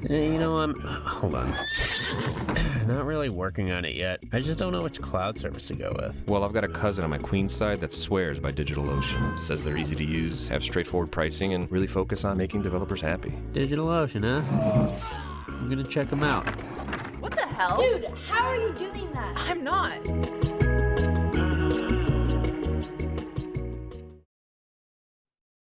All four of today's matches have concluded, but this recap is just beginning. It is the DigitalOcean match of the day. And Danya, I don't think we had any choice but to pick the one between Jose Martinez and Alexei Serrano. Jose played a phenomenal match, and his resilience was out of this world. A couple of the games, he was dead in the water, and there's no game like this one to epitomize what Jose is made of. No, okay, so he was black in this game. Yeah, we saw an opening we saw many times throughout the day with this early bishop d2. It was a very calm start, but what was to come was anything but calm. Oh, absolutely. So it was a normal Nimzo Indian. We'll go quickly through the opening. This is pretty standard fare. They're trading a bunch of pieces. White is maybe slightly better, but nothing major. Jose pushing in the center. So things started to get interesting around this moment. Alexei plays f4, and Jose didn't respond very well to this move. Maybe he should have taken, instead kept things open. But instead, he allowed Alexei to close down the center. Yeah, it's kind of funny because when there's pawn tension like this, you sort of expect something to be captured. But after d5, he then went bishop to f5 because he really wanted the f5 square for his knight. That would be a great attacking post. But once the knight couldn't get there, he decides, I'm going to push the pawn. No captures to be had. But Danya, it started looking really good for Alexei. And Jose tries to close everything down. He wants to go f6, but Alexei says, no. I'm getting that square for my knight. Then he secures the knight. Then he gets his rook into the game, his other rook into the game. Just look at this position. Looks like complete domination. And in a bullet game, it looks like black is totally dead in the water. So Alexei keeps reshuffling his pieces. First, he gets his knight to h5. He could have maybe taken the pawn on a7. I actually didn't see that at all. He tries to continue attacking, but Jose, all hands on deck. Look at how he defends king g6. Queen d7, he was so careful here. And now the move c6, which turned out to be really important, opening up the queen side. Yeah, during the game, we didn't see the pawn a7 was hanging. I doubt either player saw it. But at this moment, after that first capture, the queen was able to make its way out to a4. And this was really important because to this point, Jose, he was sitting passively defending against the immediate threats. But now he's starting to create threats of his own. And then the move rook f6, bring the rook to the most well-defended square. The king is hard to checkmate. Very hard to bring down. All of a sudden, queen d2 check. Now white's king is in danger. Jose tucks his own king on h5, on h7, and Alexei finally loses his cool. Rook takes g5. Still a very difficult position for black to play, but now the incredibly cold-blooded knight e7 to cover all of these important squares. And at this point, black is taking over the initiative. And here, the most impressive move, Robert, right? He doesn't take on f5. No. No, we thought knight e7 was trapping the rook, but he actually wanted to do even more. He read knight g6. The big threat is the knight coming to f4, which forks the king and the queen. And Alexei, he tried. He pushed his pawn to g5, saying, please take my rook on f5, because then I have queen takes h6 check. But of course, Jose sees through all of that. He just plays knight to f4 check. And after the capture, pawn takes f4. I mean, the white king is in more danger than black's. And then Jose wins the knight, gets his rook into f2, and now a beautiful mating sequence. Rook f4, queen h1, and rook f3. All of this found in a millisecond. Jose Martinez winning this game and playing an excellent match to stay in the tournament and eliminating Alexei Serrano. And this was your DigitalOcean match of the day. A beautiful tactical flourish from Jose Martinez. He earned his spot to remain in the tournament. And these were the four matches that we had. We started with Alexander Bortnick taking down Ray Robson, Arjun Argaisi beating Raunaq Sedwani, Brandon Jacobson. He says, your Super Grandmaster classical rating is not too scary for me. This is bullet chess, and I will take you down. And then last but certainly not least, as we just showed, Jose Martinez wins over Alexei Serrano. Absolutely. All of the matches were relatively close today. First one, the most lopsided, but it was very entertaining, evenly matched, and that's what we're here for.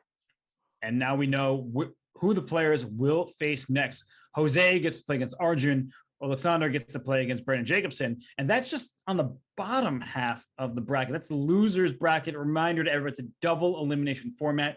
You lose only one match, you're still in the tournament. And up top, we've got a player that I know pretty well. You might even know him a little bit better. I'm talking about Hikaru Nakamura. Yeah, absolutely. Hikaru crushing Brandon Jacobson yesterday. He's going to be angling to continue in this tournament. And I don't know who's going to try to stop him on Monday. Some guy.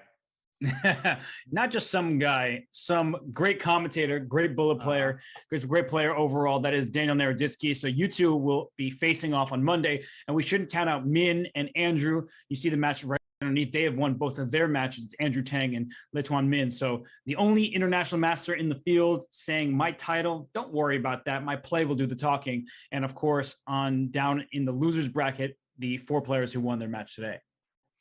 Yeah, it's been a great tournament so far. So many twists and turns, and the double elimination. I've said that from the start. I love that extra touch. Gives people another chance. So many, many more exciting matches to look forward to. That's right. And speaking of another chance, the Rapid Chess Championship happens every single weekend. So if you missed the last one, well, guess what? Saturday comes sooner than you expect. It is just a couple days from now. The Rapid Chess Championship with its $650,000 prize fund, featuring the likes of Wesley So, Hikaru Nakamura, Fabiano Caruana, and last week's KO winner, Levon Aronian, and many other super grandmasters and stars in the chess world. It happens right here on chess.com. The Rapid Chess Championship is presented by Coinbase. But this is the Bullet Chess Championship. It is presented by DigitalOcean. And Danya, our day has come to its conclusion. I'm a little sad that we have to go, but I'm happy that we were here to watch all of the action unfold. This is a really fun tournament to commentate. It's not the easiest. It's not the easiest to commentate Bullet, but there's nobody I'd rather do it with than you. So thank you, Robert. Thank you to everybody in the chat. And of course, to our producer. It was another great day, another set of entertaining matches, and we have so much yet to come. Well, if you really meant what you were saying, you would have been eliminated by now. But I know your playing takes priority. Of course, there are many fans of both yours and Hikaru looking forward to that match on Monday. But as we mentioned, the upcoming events include the FIDE Grand Prix. The coverage continues tomorrow. Benjamin and Ketty will have the call for that, and the Rapid Chess Championship this weekend before we continue here at the Bullet Chess Championship presented by DigitalOcean. But I want to thank you, Danya, once more, our producer, Matt, all of the fans and viewers who continue to make it so much fun for us to commentate. Thank you so much for continued support. But we're gone. This is the end of the show for now. We will see you soon. Have a great day. Happy chessing. Hey, Carl. Hey, Todd. Deborah says you're working on a fancy app or something. Hold on.